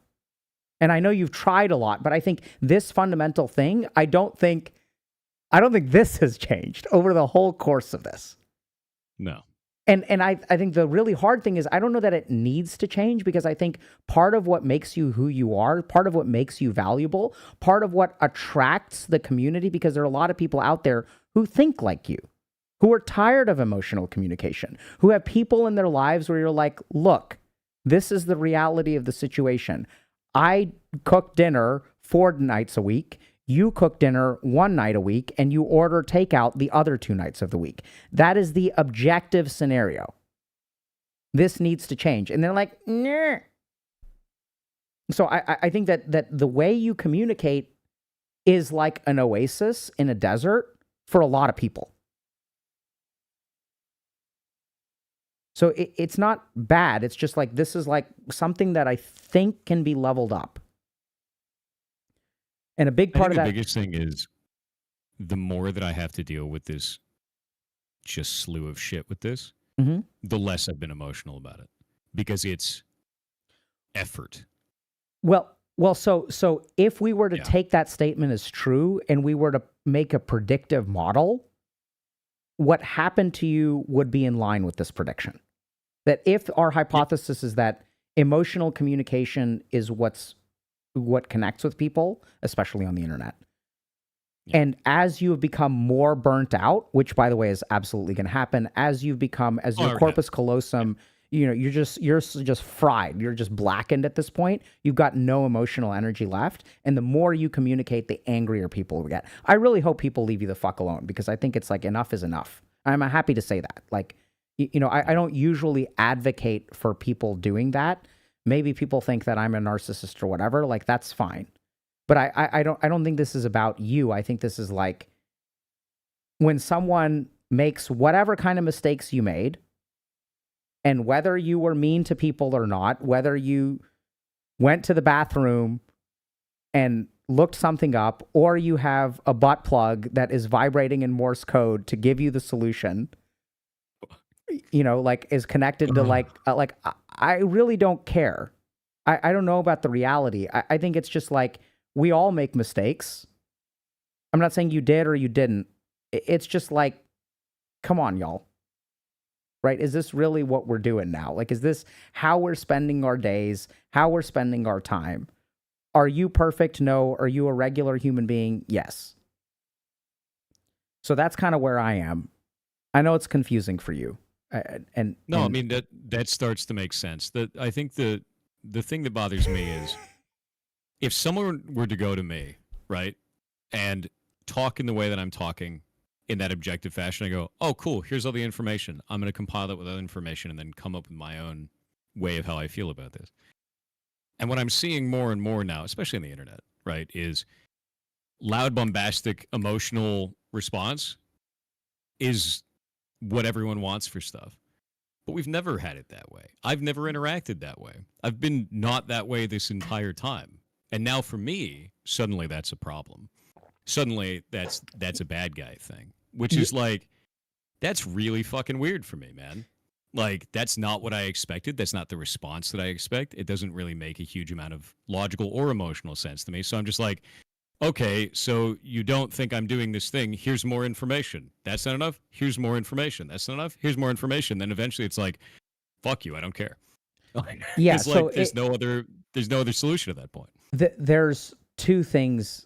Like, I had one kind of emotional response, which is like, you're like, that makes sense to me. The really interesting thing is your response of that makes sense to me. I'm not saying don't read too much into it. I was just laughing because what I sent you in that moment was not logical.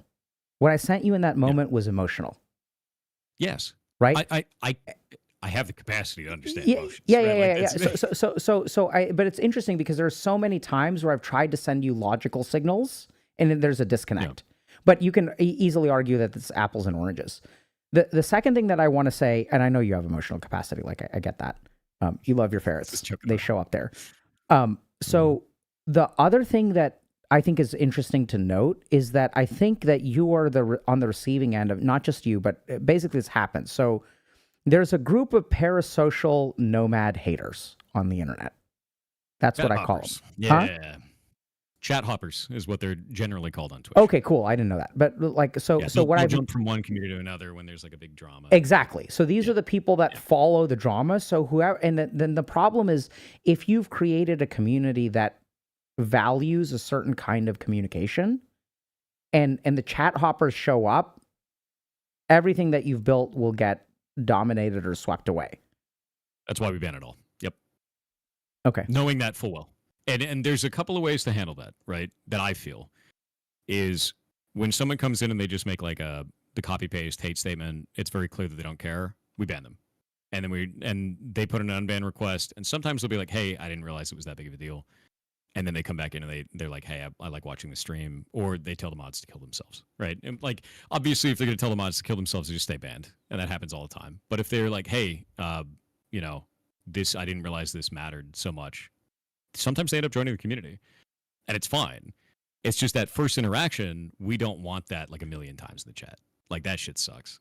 And it's not 50-50, but the mods do get a lot of hate, man, like a massive amount. It sucks for them. Cool. Yeah, thanks for sharing that. It's hard to deal with. It's something that basically every streamer deals with, where the moment that you're at the top of LSF, you get like this influx of audience, which also I don't think that's like LSF's fault. That's just the. I think it's the nature of like a gathering of people that are either rooting for the downfall or rooting for an emotional big moment or like want to be, part of that. But I do still think that there's a large amount of people that are engaging in that because it's like their reality show. It's like their TMZ. It's like they're like, oh man, I'm part of that moment. Remember that moment when that thing happened? That was so funny. And like, I feel like there's probably even some of those people that will meet someone like at an event where they engaged in one of those things, and they won't think it's real. They think it's just like a cartoon character, Yeah, I've seen that a lot too, unfortunately. But anyway, we've been at it for like almost 3 hours, bro. How you feeling? Yeah, fine. Like, to be honest with you, I think so far this has been really productive. Because to me, like, dude, I don't know. Like, that seems wild to me that people just want it. Like, I don't know. It seems wild to me that people just want an emotional response for that. When in reality, I find that, like I explained earlier, I find that to be a disingenuous thing. I don't want to be that guy that goes and makes a fucking apology video. Yeah, so I think that there are a lot of people who would be satisfied by that, but please don't take away. I think, you convinced me. Right. And I've not done that when people get upset with me. So I won't just say, yeah, my bad, unless I really believe that. So that there have been times where I've made mistakes where I will say, like, I still remember, I'm happy to say it again. There was one time early on in the days of streaming that I made fun of people with micro penises. And that is like one of the things that I regret the most. Because it's like easy to do that. That's an easy fruit, yeah. It's I can easy, see but that. it's like out of all of the people, like in terms of like punching down and stuff, like out of all the people who have it so hard for, just us to pile on and like, ha ha ha, you have a small dick. Like that's not something that's in their control.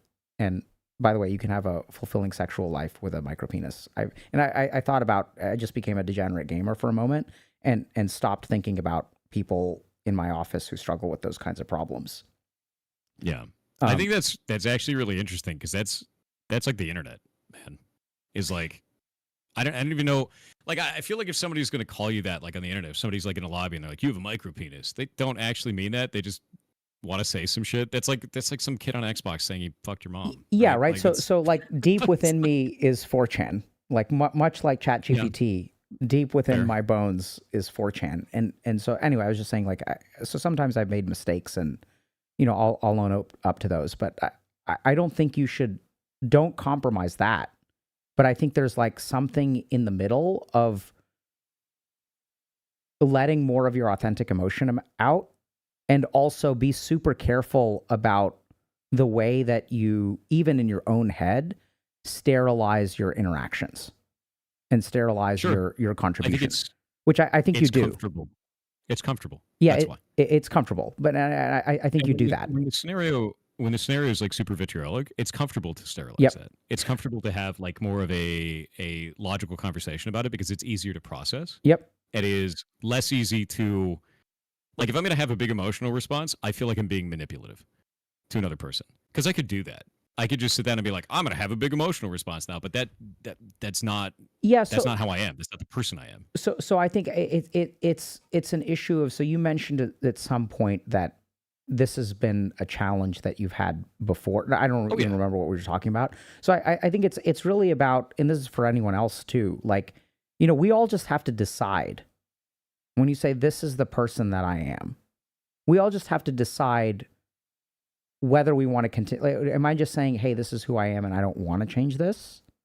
And then no, I don't think that's the case. Well, I'm giving options, so I'm sort of speaking rhetorically, right? So we all have to make decisions for ourselves about if this is the way that I am. Do I want to continue to be this way? Do I not want to continue to be this way?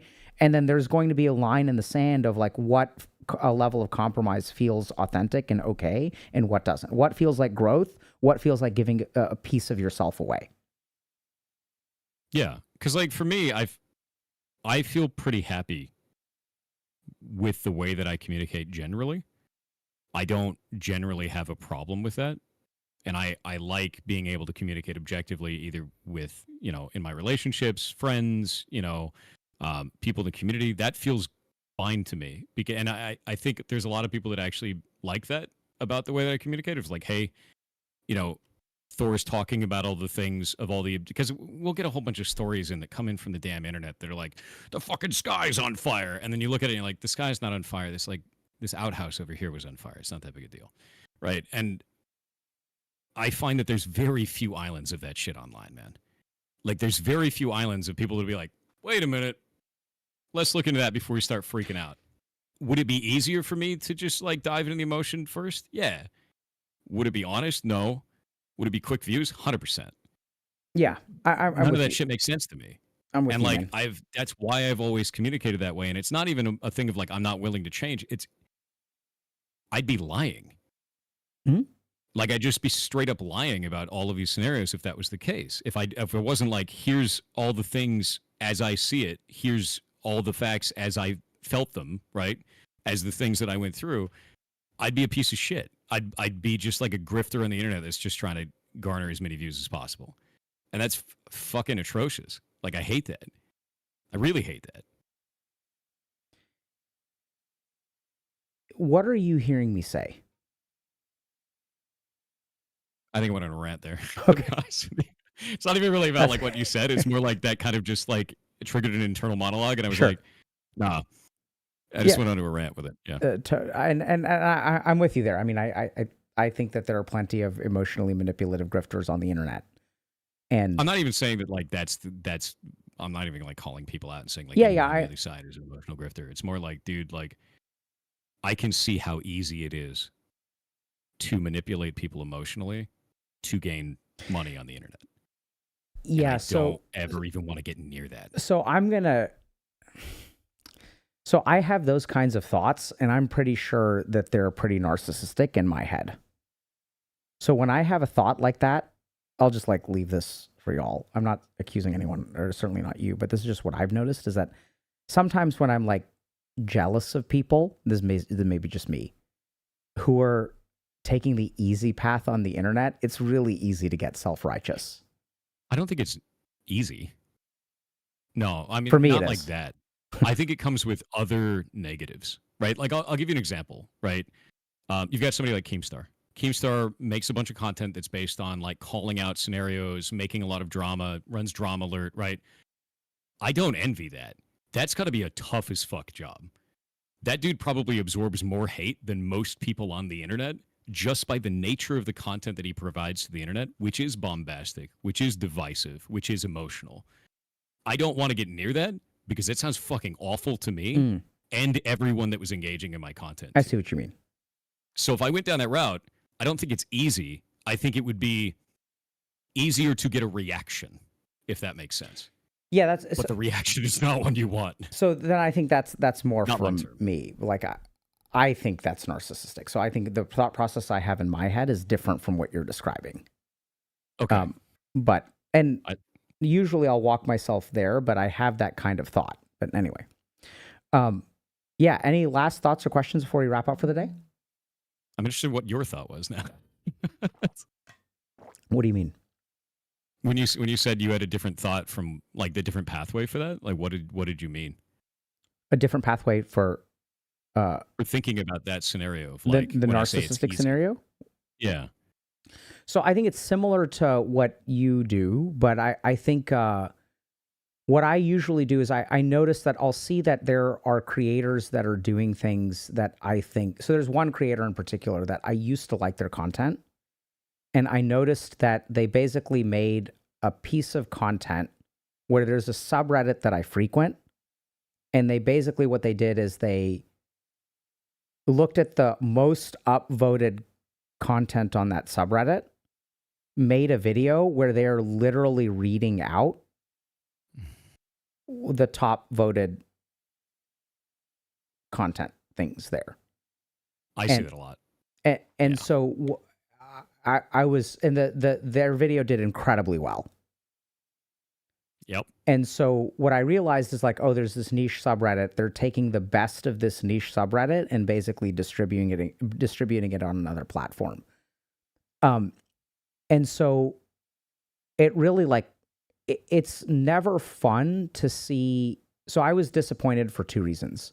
One is that like I respected this person's content. Like when they sit down and they actually open their mouth, when they offer like commentary, which I assume is, maybe it's not, maybe they're just repurposing it from elsewhere, but I really got the sense that this person had done a lot of like thinking about, and their commentary was what I really valued. And then I also, so when I saw this piece do well, there were two things that happened. One was that I felt like disappointed in the person. I was like, this is trash content. It's just like repurposed React kind of content. It was, I guess, React content, but it wasn't like, I started to realize why people don't like React content in that moment. It's the description that people give of slop. Yeah. So, and then the second thing that I realized is like, it's always sad to see how well slop performs. It does amazing. It's the same thing that we're seeing with like AI generated art, man. It's the same. Yeah. So I see it now. I think the scariest thing that I see, like in the gaming space, AI generated ads for games. And like you get into the game and it's like a phone game and everything is AI generated. The art is like just trash and they do amazing. Like, yeah. Hundreds of thousands of downloads. And you're like, So there are people, and it's interesting, right? Because like game recognizes game. And one of the interesting things about being someone who is arguably knowledgeable in a couple of fields is I see how easy it is to be successful when you actually don't know what you're talking about. So in like the wellness, medicine, self-help space, there are a lot of people who will talk about science, but there's a big difference between a scientific paper and the implementation of like a clinical intervention. And so a big thing that I see a lot, especially in the wellness space, is people will talk about things like dopamine detoxes and stuff like that. There's actually no data behind any of that stuff. They're like, I did a dopamine detox for 10 days and here's how it changed my life. And it's like that makes a good story. Yeah, so it makes a good story. So I think that there's, what I've noticed is that as you kind of dumb things down and make things accessible, your likelihood of like increasing in success goes up. But also you've got to be like super careful. But I think a lot of the stuff that some content creators in the wellness space say like works doesn't really work, right? And that's not the success of the content is not based on whether it works or not. The success of the content is whether other people think it's or interested in it, basically, right? And the most hilarious example of this is something called what's it called? Not anal bleaching. Sunning the butt or something. Dude, what? I gotta remember this. So there was this trend on TikTok. Wait, is that the one where they show their butts to the to the sun? Yeah. So people would do that, right? Because they're like, oh, this so they part can absorb the sun through their ass and then like gain medical shit for it. I've heard about this. So the really scary thing is that, so they'll say like, oh, like the butt doesn't get sunlight, right? And then what people don't understand is that since the butt doesn't get sunlight, it is not designed to receive sunlight, which means that you will get a sunburn. You get a sunburn your yeah. God. People were getting, so there was like a medical concern. It was like a public health issue. Like dermatologists were dealing with a bunch of sunburned butts, like not butts, not the cheeks, like the inside, because people would, they'd like open it wide. And because people don't understand that you don't, like if you shaved your scalp, I mean, if you shaved your hair today and you walked out in the sunlight, you'd get a sunburn on your head. Crazy. Yeah. So you need a certain amount of melanin, and like we don't have melanocytes in our bunghole. Inside. No. Like we don't have them there. And no, that goes into like the craziest area of, see, that medical disinformation is scary. Like super, super scary. That's like the scariest thing on the planet. Because like, I think what it goes into is people want to believe it. They want to believe that they can do something. They don't want to feel powerless in a situation like that. And you have the secret knowledge. And the secret knowledge is just behind a $5 paywall. That's only $5. And like, I hate that shit. Like I fucking like that. That was like, that is actually the reason that we set up the Discord the way that I have it. Like the Discord is literally set up in like, here's focus groups, pay nothing, go talk to people in the field. If I don't know it, one of them will. Go. Right? Go interact with them. Because the idea of like siloing knowledge leads to that shit. It leads to the like, I'm going to make up some shit. And when I make up some shit, you're going to sunburn your ass. Like that's... Yeah, so that opens up, I think, other cans of worms, medical disinformation. So like we have paywalled content. Sure. And so arguably we're guilty of that, but I think we're not in the same way. And I'm not... The reason I did it this way is it's for areas I don't have knowledge in. I can't answer that, but maybe one of these other people can.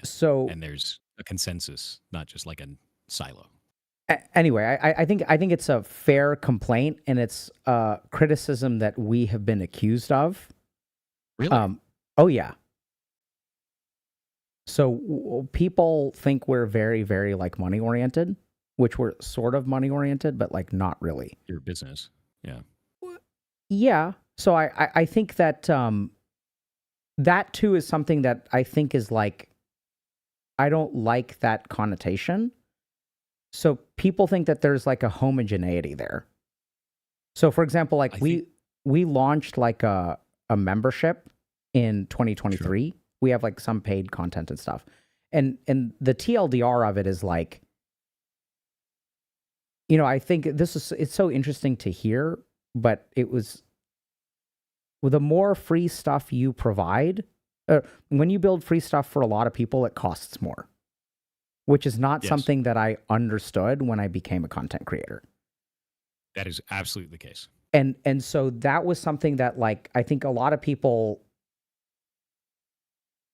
I feel bad when people think of us as a business, because yeah, I mean, we're like technically a business, but we don't operate like a business. I mean, in some ways we do, but I think the problem is people don't know how to understand that business and doing something good is not mutually exclusive.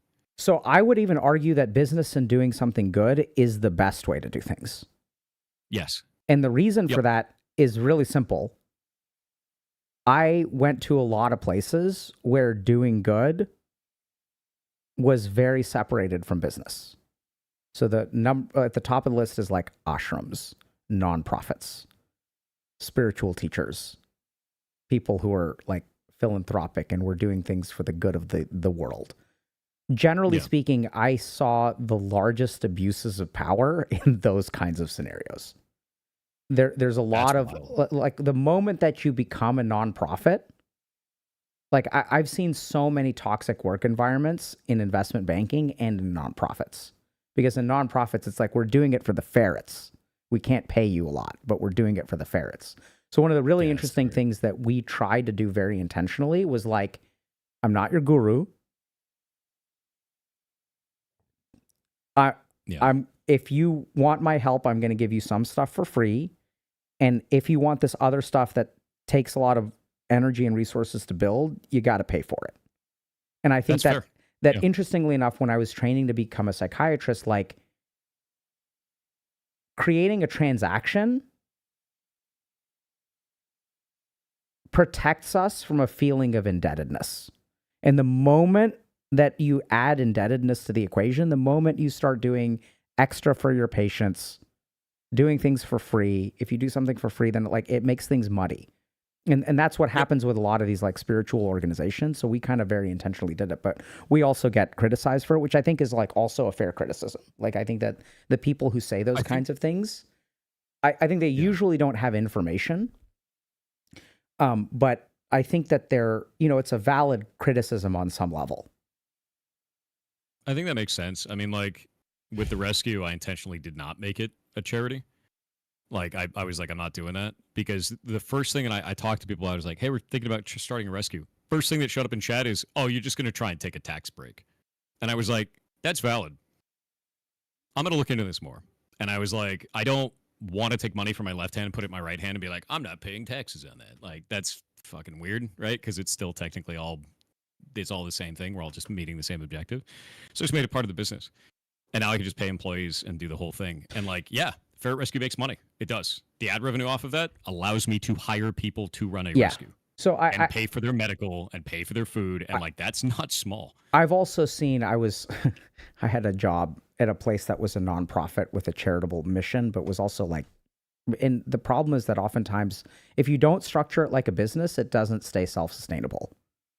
Like, yes. So that's where things, and I found that, so a lot of times, like early on when, we started our coaching program, a lot of people wanted to volunteer and we wouldn't let them. And so I don't allow that. Huh? Yeah. I don't allow volunteers. Yeah. It's the biggest thing for me is that I've had a rule since the very beginning, which is you work for me, you get paid. That's it. Because it's so complicated otherwise. It's so complicated. It gets so, and I think a lot of people don't understand that. So I think once you are in a position of like managing other people and also consistently delivering services, volunteers becomes really hard. So when you're doing stuff for free, there's like legal issues, there's all kinds of shit. When you're doing stuff for free and when you're not paying people, like both of those things, I think it's just way easier. It's like, hi, I'm going to make a donut. The donut costs $1. I'm going to try to make it as affordable as possible. And that's something that if people think our stuff is overpriced, I think that's not really a fair criticism. So I think that we're kind of getting off track, but that's fine. Anyway, any last thoughts or questions before we wrap up for the day? No, I think that's it. I think this makes sense overall. Yeah. Yeah, no, Cool. I think overall this makes sense. Yeah, I'm sorry It's you're. mostly just interesting to me because it's like it's really easy to get into a state where you're just like, I'm fucking done with it. Yeah. It's really easy to get there. I also don't believe that human beings were meant for the social interactions we have online. Yep. I just We're don't. not. I don't think humans were Yep. built for this. I think we were built for like a little bit of friction inside of small social groups, but when you expand that to hundreds of thousands of people, no one's going to react correctly because it's just that's not what we're made for as human beings. That's Completely fucked agree, up. man.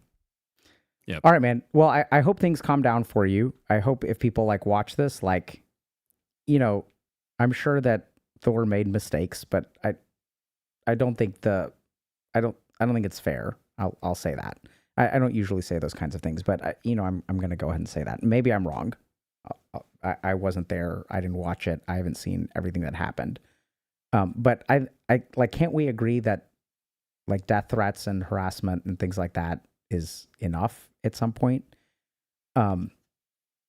Yeah. I think you'll split groups when you say that, and some people will be like, "Well, yeah, of course that's not okay, but this thing over here is okay."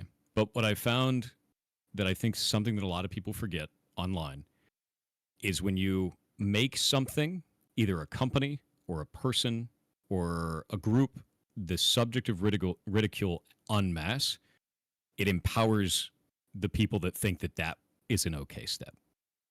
Like we see that all the time. You see that with any type of social movement. You have people that legitimately have a concern, and then you have people that light cars on fire.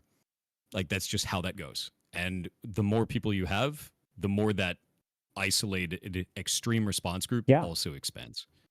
And I don't Good think that point. everybody who dislikes me is throwing death threats at me. That's not how that works. Yeah, But yeah. the more people that don't like a person or a group, the more that increases. Yeah, cool. Well said. Yeah. All right, take care, man. Thank you for Yeah, coming. you too. Let me see if I can. Oh, Oh, there we go. GG. there we go. Okay. Thoughts, questions? How do y'all feel about how that went?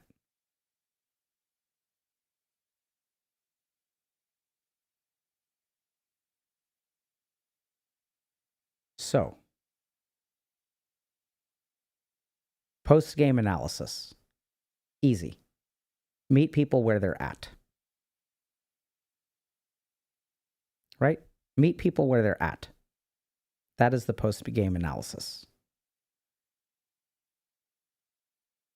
So people saying this was anticlimactic? Yes. So this is not supposed to have a climax.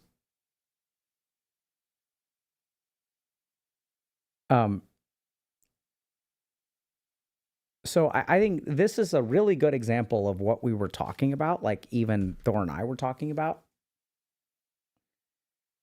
what kind of content do you want to make on the internet? What did people come here for today? There's what some of y'all may have come here for, and then there's what we're here to do. Now, sometimes what we're here to do overlaps with what y'all come here for. And sometimes it doesn't. Right? So I think that, like, I thought today was very illustrative. And I hope if y'all paid attention, it was illustrative for you too. And I still think that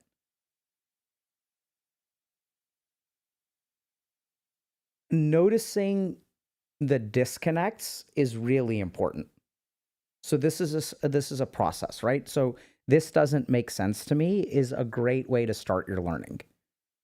The one piece of advice that I would give to y'all is that the moment that someone says this doesn't make sense to me, don't jam it in. Right? Like things need time and space to process, to understand, things like that.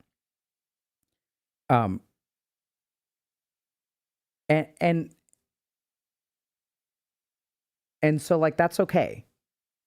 Like, I can understand why people felt like they were disappointed with today, and that's okay. So I think the climax that people are looking for, there's two versions of it. One is that it's not possible. I genuinely don't think that the climax that I would want is possible. The second thing is that if we pushed for that climax, there would be something that is LSF worthy, but it wouldn't be helpful for anybody. Do y'all understand that? Would not be helpful for anybody. Yeah, can you elaborate on the missing reasons? What a great...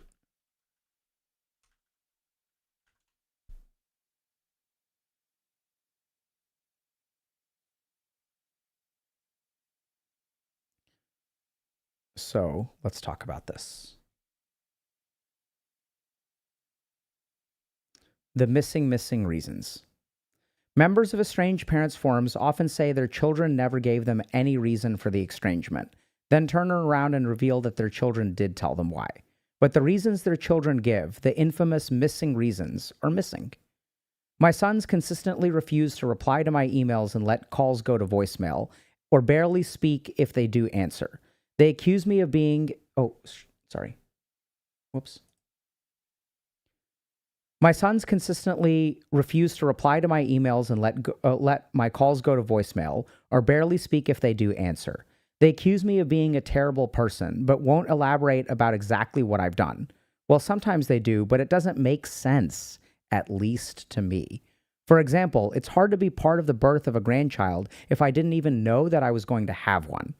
All of this started because of a personal email they felt entitled to read on my work computer. Okay? What were the other reasons her sons give? Not knowing about the birth of her grandchild can't be the only one. What was in the email that caused both her sons to cut her off? We're supposed to be distracted by the hinkiness of the sons reading the email and never notice that Vagnoni just told us that she knows exactly why her sons cut her off. Pay no attention to the missing explanation behind the curtain. A mother's account from abandoned parents. I was abandoned by my daughter 6 years ago this June. I received a text that said, "The keys are under the mat. I have moved out. Don't come looking for me. I never want to see you again. You have ruined my life." I got home and found my husband standing in her empty room. She had a prepared speech that she emailed to me. She did not even say mom or dad anywhere in it was blah, blah, blah, or my husband's first name.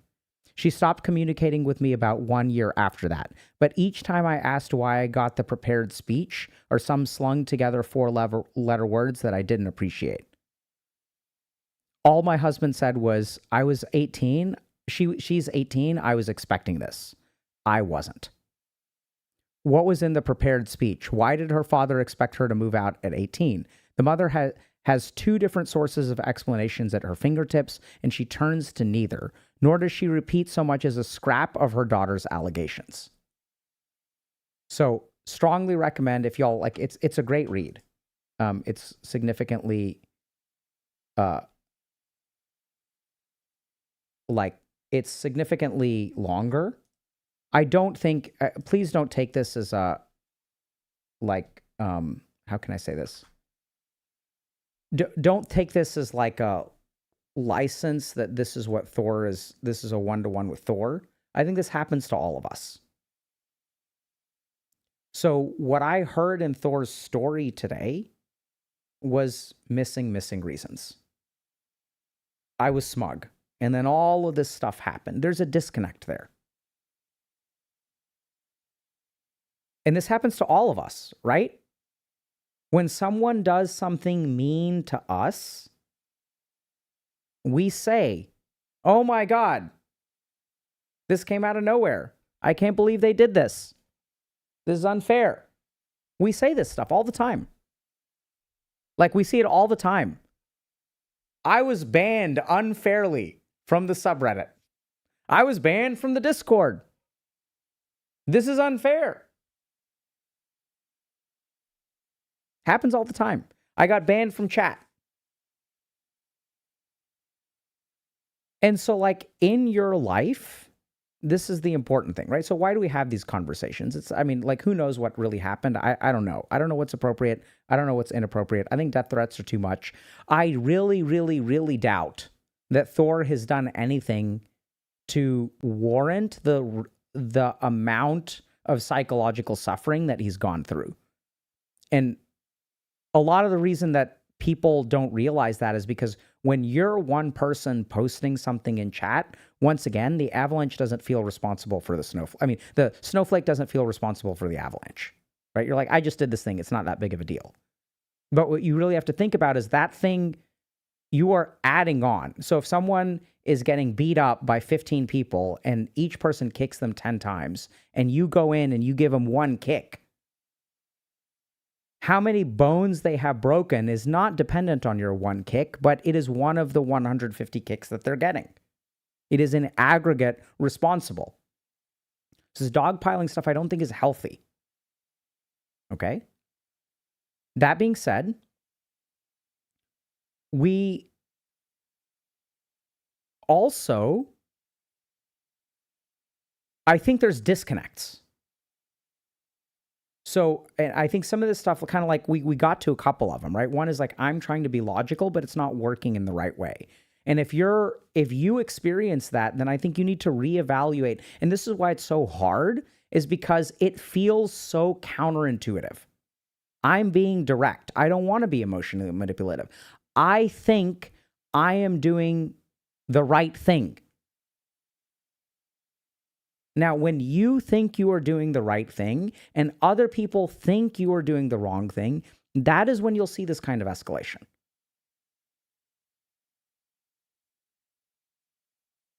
And so the key thing that's missing is, the key thing that we're missing here is feedback. And it sounds like Thor did his best there too.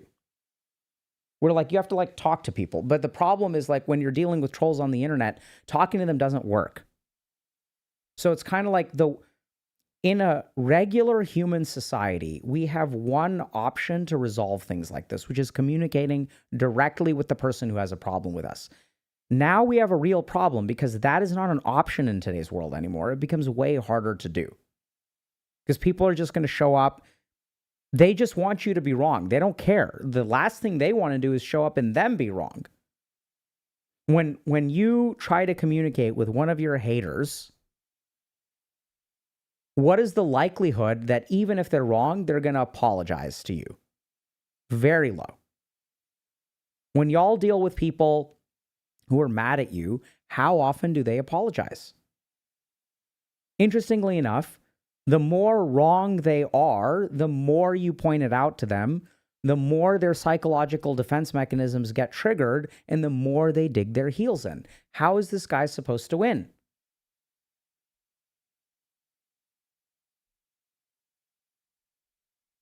So I think you meet people where they're at. You know, like I think it's hard. So as you get attacked over and over and over again, you start to get more and more and more burnt out. It's hard to do the right thing. You try this thing, you try this thing, you try that thing. You've tried everything. Now you kind of give up. And I think that's like completely reasonable to feel that way. I think that's how we end up in those situations.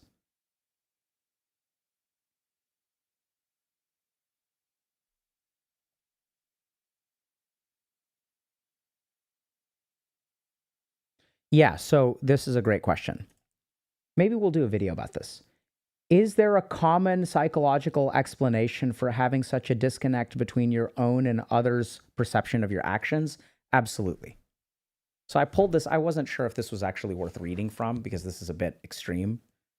So there's a text called Mentalization-Based Treatment for Personality Disorders. It's a great book. So I don't think Thor has a personality disorder. And I think that mentalization is a skill that is hard to grasp. If you don't know how to mentalize, it feels incredibly foreign. So mentalization-based treatment is very effective for personality disorders in particular. And the reason for that is because a common root of many personality disorders is the inability to understand someone else's perspective. So the missing reasons is about parents who get cut off by their kids. That's what the context is. And please don't like extrapolate from that Thor falls into that category. Okay, I think it's in the ballpark, but huge difference of degree what we're talking about here. And the other thing to keep in mind is that, well, like I mentioned, is that the more you get attacked, the more you will develop missing reasons. The angrier you are, the more defensive you are, the bigger your blind spots become in life, right? So when I have to defend myself, my mind automatically stops thinking about all the things that I did wrong. It thinks about all the things that I did right. When I go to my partner and I say, hey, you don't take out the trash, their first automatic response is, well, you don't take out the recycling. Does that make sense? So it happens to everybody. And I think what we're seeing in streamers is not personality disorder. I think it's like burnout and overwhelming like psychological pressure.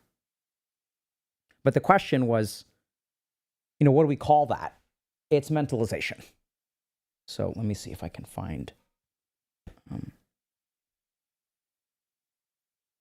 see if I can find it.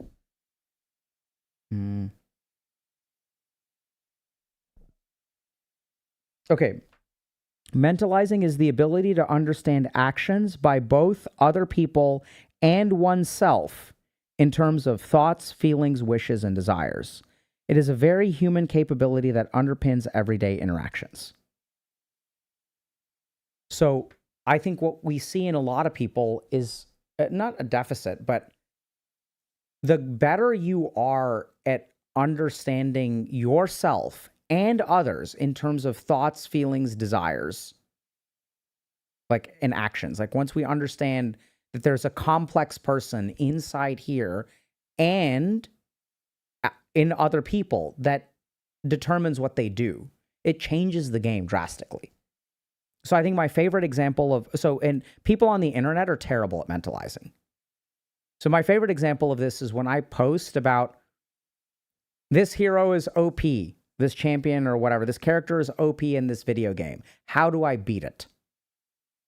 And then when I get answers, and when people say, yeah, this is the way you beat it, and then you respond, the OP responds with like, yeah, that doesn't work. And they get downvoted to oblivion. Have you all seen these posts? Like, oh, this thing is OP. This is crazy. And people are like, it's not actually OP. And they're like, yeah, it is. Like, look, if you want to beat it, this is how you do it. So if you kind of think about it, what that person is missing, first and foremost, is why did they make that post in the first place? They think they made that post because they saw objectively that this hero is overpowered. It's objectively overpowered. And then they think they're operating from logic. And when people respond to them with logic, they don't accept it. This is because there's a failure of mentalization. You made the post because you were emotional. And if people don't, like, what are those people wanting to hear? What would make that person happy is if you said, yeah, that hero is completely busted. Dude, I played against this game.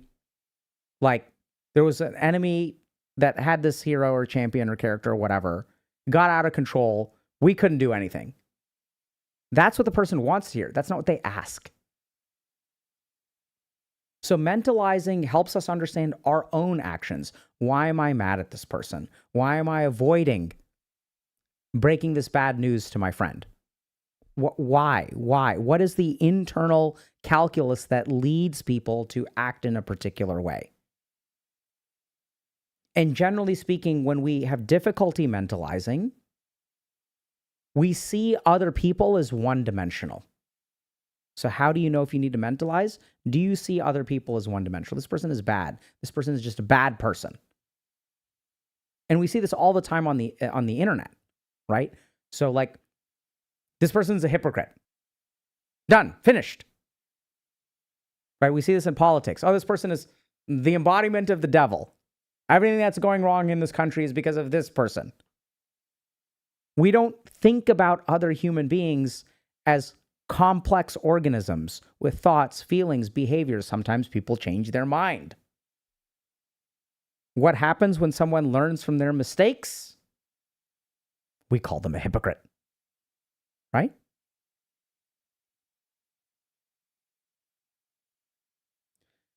So when people say mentalization struggles in neurodivergence deep dive, sure. So people who are neurodivergent, isn't mentalizing about empathy though? It's not about empathy. This is important to understand.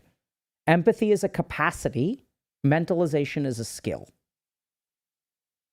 So oftentimes when you have a high capacity, you do not require a skill. It's like basically like if I've got an 18 on strength or a 20 on strength and I get like a +5 on my roll, I never have to develop like proficiency in the particular thing. So it's related to empathy, but I would say that empathy is one capacity that is involved in mentalizing, but that mentalizing includes more than empathy, and empathy is involved in other things besides mentalizing. Make sense? Great question.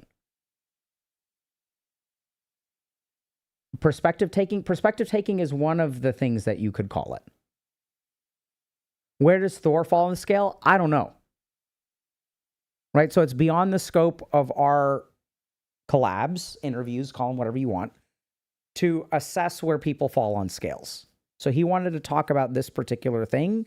We tried to understand this particular thing as best as we could and offer some insight. Are we right? Are we wrong? Did we do mentalization-based therapy today? Absolutely not. And if y'all are confused about what we did today, here's an example of what mentalization-based therapy actually looks like. Goals and follow-up phase. Maintain gains in mentalizing that have been made. Stimulate further rehabilitative changes. Support for return to education or employment. Negotiation of further interpersonal or social problems. We didn't do any of those with Thor. Right? There's all kinds of stuff that is therapy that we don't do. I know it's confusing.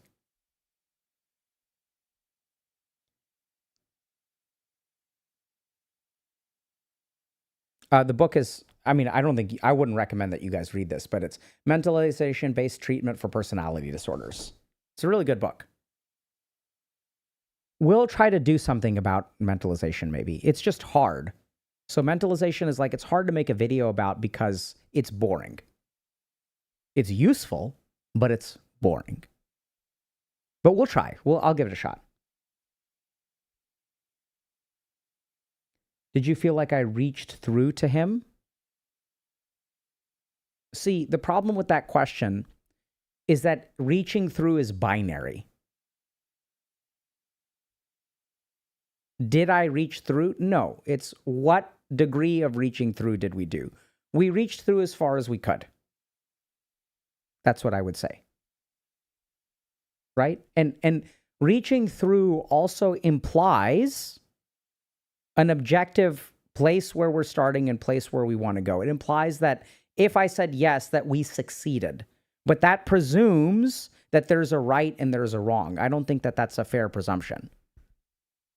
Is mentalization an intellectual skill? It's not an intellectual skill. It is a skill that is done in the mind. I would say it is a mental skill. But intellect is one faculty of the mind.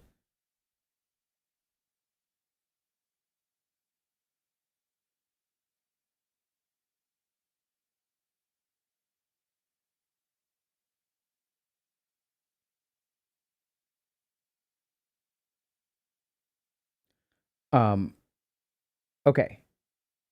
It's a social skill too, sure. Does self-degradation impact mentalization? 100%. Is there ever right or wrong in mentalization?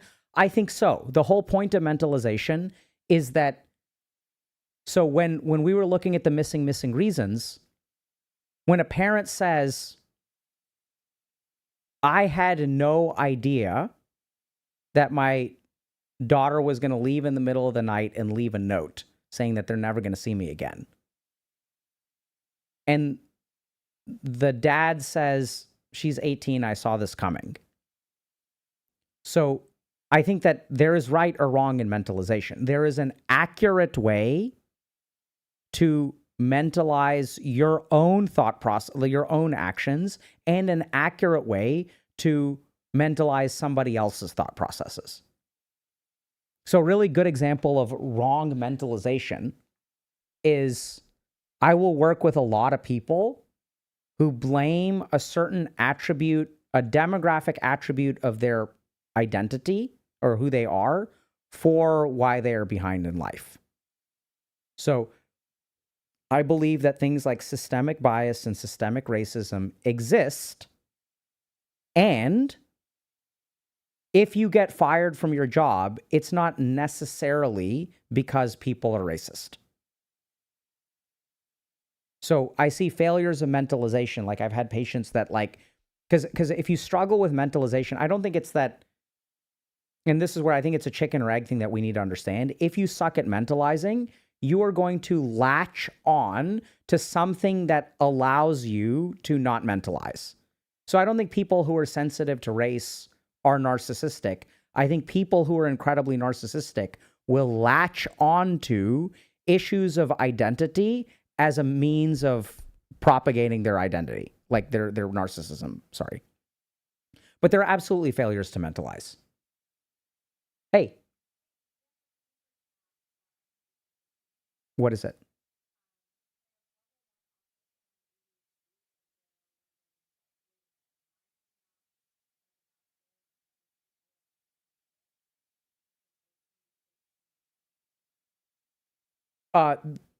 The answer is there's a good chance. So if you have level 1 autism and ADHD, and I talk and think a lot like Thor, does it mean that I'm coming off as narcissistic to some people without realizing it? The answer is there's a good chance.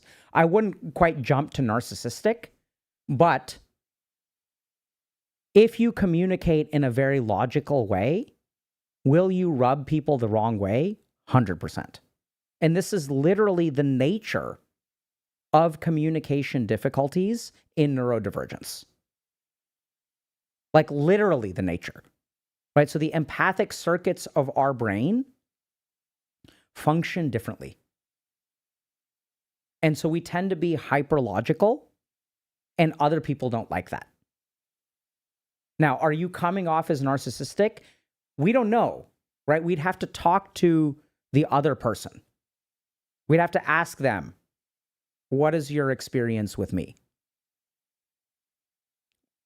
So the short answer is we don't know, but what we do know, like scientifically, statistically, is that if you are neurodivergent, you have autism or ADHD, you are statistically likely to have difficulty socializing.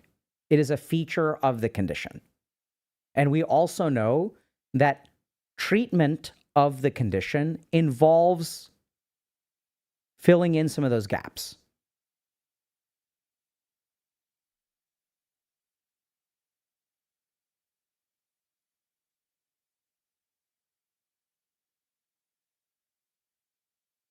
Does mentalization give them an out, like telling them it's okay for their actions? I don't think about it that way. So mentalization gives people a toolkit to understand themselves or other people and other people. So if I give you a wrench, that just increases your capability. Like, there's probably some evidence. I'm really curious actually about this. Let me just see this real quick before I open my mouth. What's up?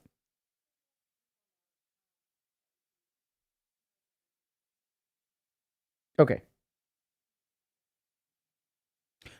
So Kruti just mentioned, for those of y'all that aren't familiar, we had a great neurodivergent social skills workshop a couple weeks ago. So if y'all, I guess y'all can join Discord, and we'll sometimes do stuff over there too. I don't know the details of what's happening next or what's happening in the future, but we had a great workshop, and we work on that stuff for y'all. Let me just see real quick. Nope, not in here. So what I was going to say is I think that you could even argue that sociopathy is like a very skilled mentalizer. So if someone is a sociopath, sometimes their capacity to in some ways, their capacity to mentalize is very good.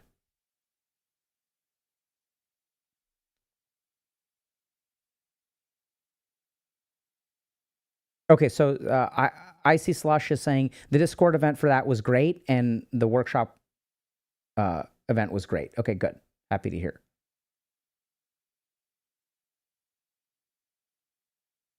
Are they correctly mentalizing? Sort of.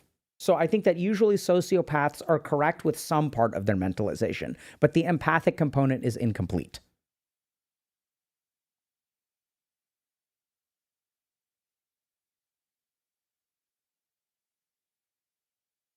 Okay, so it seems like we're going to do a thing about mentalizing, but let me prepare because it's hard to.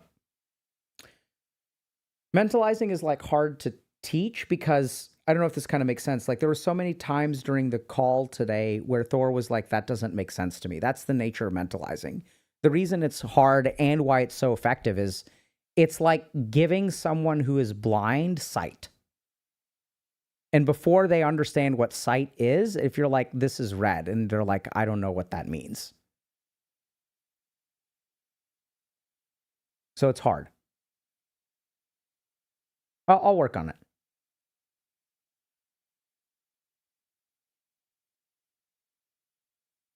Okay. Thank y'all very much for coming today. For those of y'all that are Thor haters, like seriously, like enough is enough, right? Like, what are you really gaining by doing this? Like, go do something productive with your life. And I don't just say that because I like Thor and just general compassion for human beings.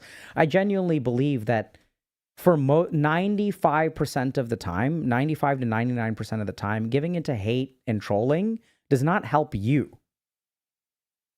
So here's the thing. Everyone like, why is hate bad? Hate keeps you stuck, usually in the past.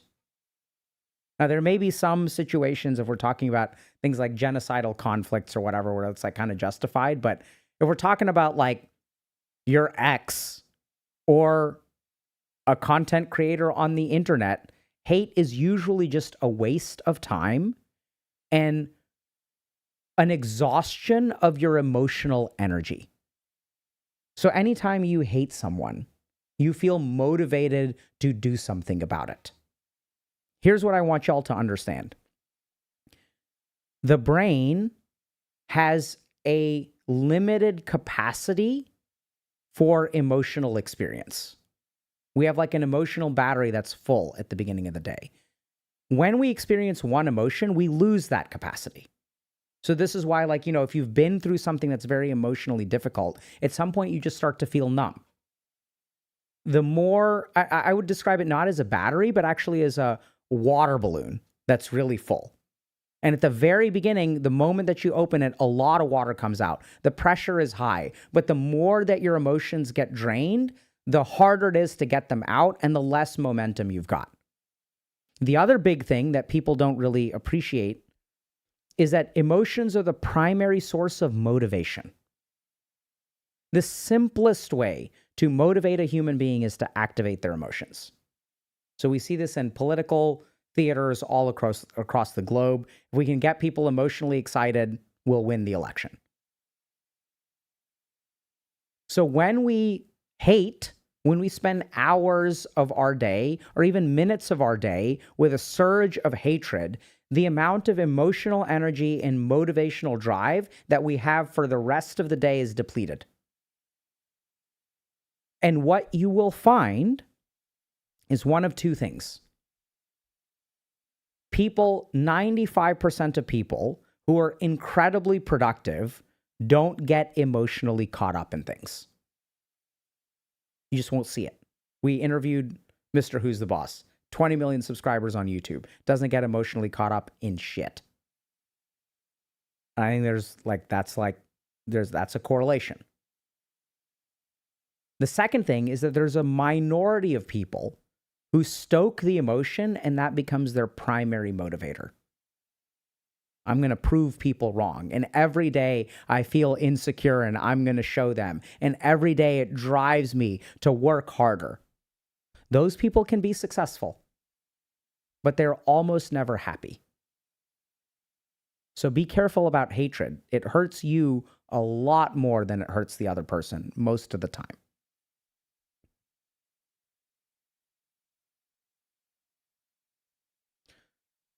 So there's good comments here. So my understanding that Thor's response mirrors a response common to narcissists, and people who recognize it assume his communication is coming from the same place as the narc in their life when it's not.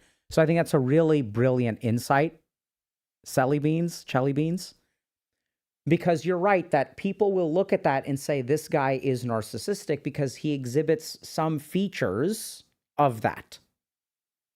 But when it's not, now that's the tricky thing. So is he narcissistic or not? We don't know. So I think this is where it's not quite as black and white, because when you're under stress, the narcissistic defense mechanism is naturally going to arise. So I would expect any human being, when they are attacked, to defend themselves. And the reflexive way that we defend ourselves against attacks is the narcissistic defense. So even if he is exhibiting a narcissistic defense, which we don't know, then that still doesn't make him a narcissist. And I doubt people on the internet have that nuance.